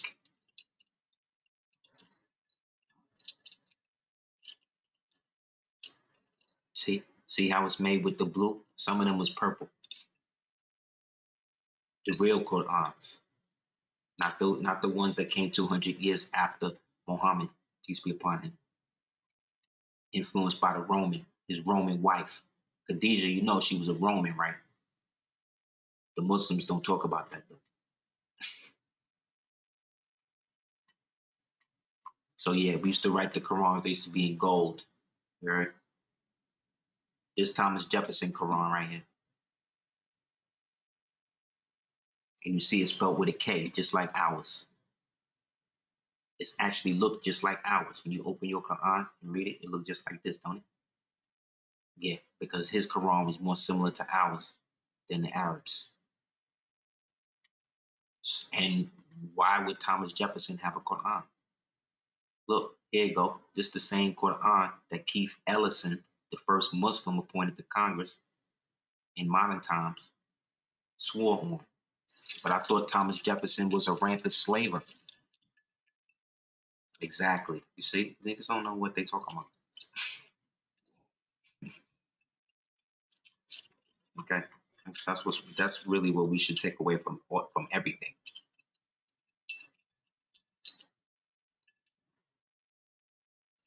We're gonna close with this to prove what I was saying with the Hebrew shit. I don't know if y'all ever seen this picture right here, but this is one of the old lithographs of Washington where he's sitting under the Moorish tent. Right behind him is the free Moor. See him? Showing you who land it really is. Meanwhile, he's there with the hidden hand in the front, standing on the knowledge. Look at him, look at this idiot, standing on the knowledge, holding a bunch of shit he can't even read. In 1790, as the last of the original 13 states embraced the Constitution, and the United States finally lived up to its name, George Washington visited that state, see, the dashes, of Moors, unruly Rhode Island, and its what? Jewish congregation at Newport. The letter he wrote to them afterwards struck the perfect tone and drained much of the anti-foreign invective already poisoning the political atmosphere. Only a year into his presidency, addressing himself to the children of the stock of Abraham. These is black people he's talking to, who in theory include the Muslims as well as the Jews. The president of the United States offered an expansive vision indeed. See? And this right here, when you see the three legs like this is called the triskelion. This is a Masonic system or Masonic symbol. It's also a symbol of Ahura Mazda. You see, it's the feet.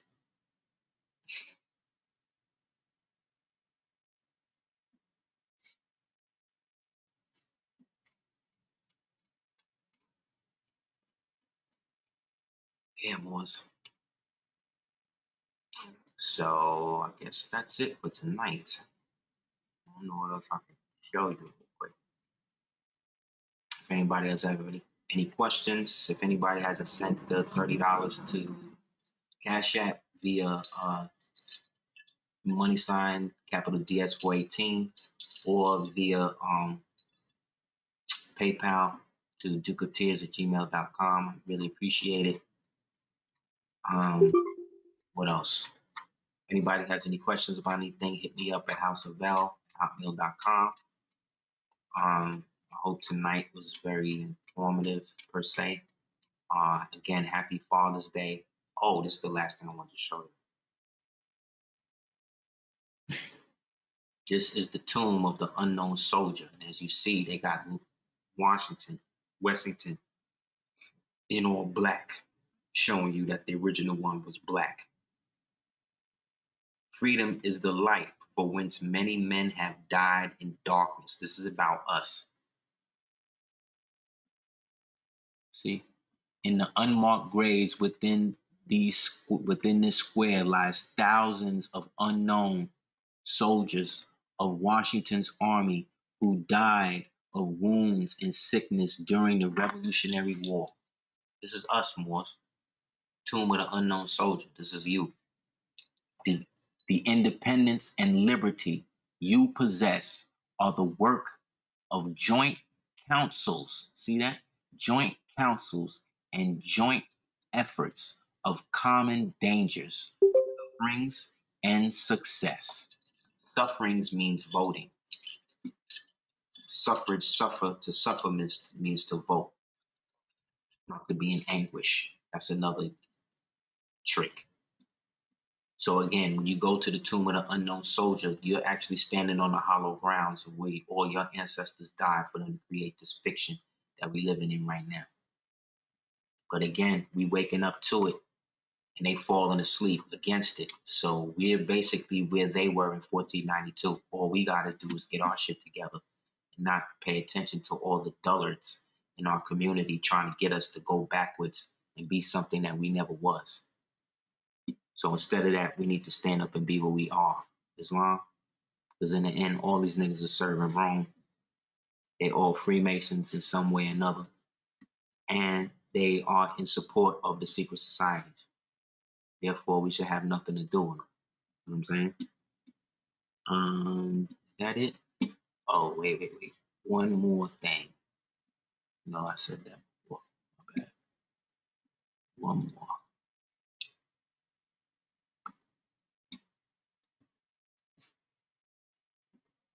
Okay.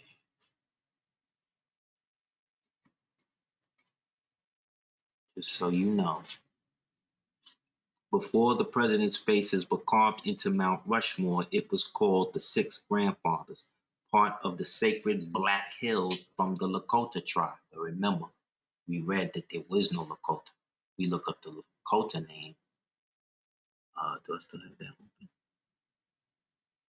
No, I think I closed. No, I'll get into that next week, but whatever.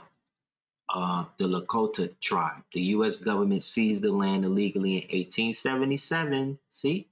After gold had been discovered there. The gold that was discovered there was all of the ancient artifacts that was connected to the machine that's built on top of that.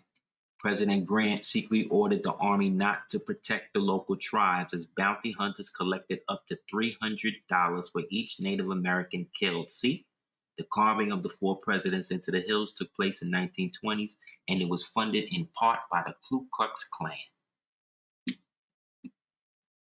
But what they leave out is the secret compartment or the secret entrance into the actual cave artifice that surpasses this and goes into the stuff that's actually really in there. And that there's actually compartments and rooms inside of these heads.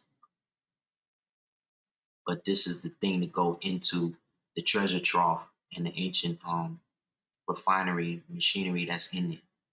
It goes behind the mountain or behind the head. See?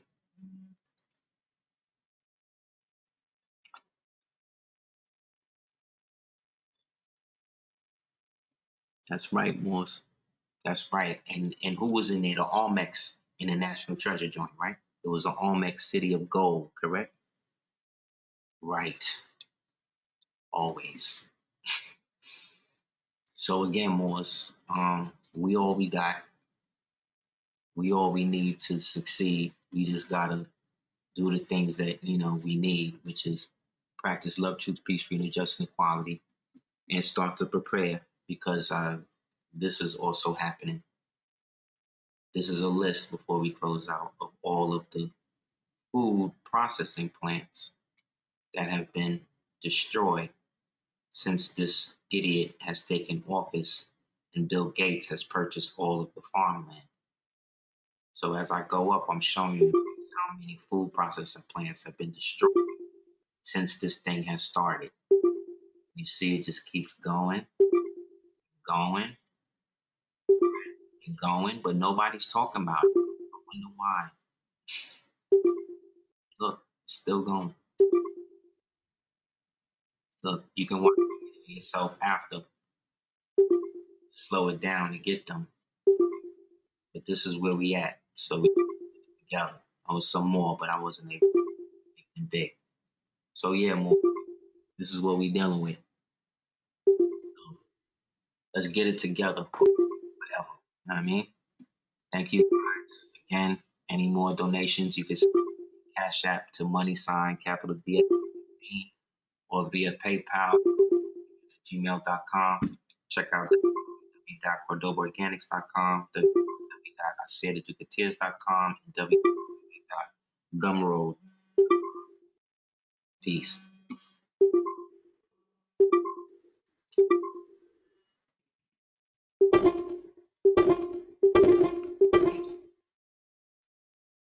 Yeah, I'm shutting. Had some problems with it. Trying to do it now.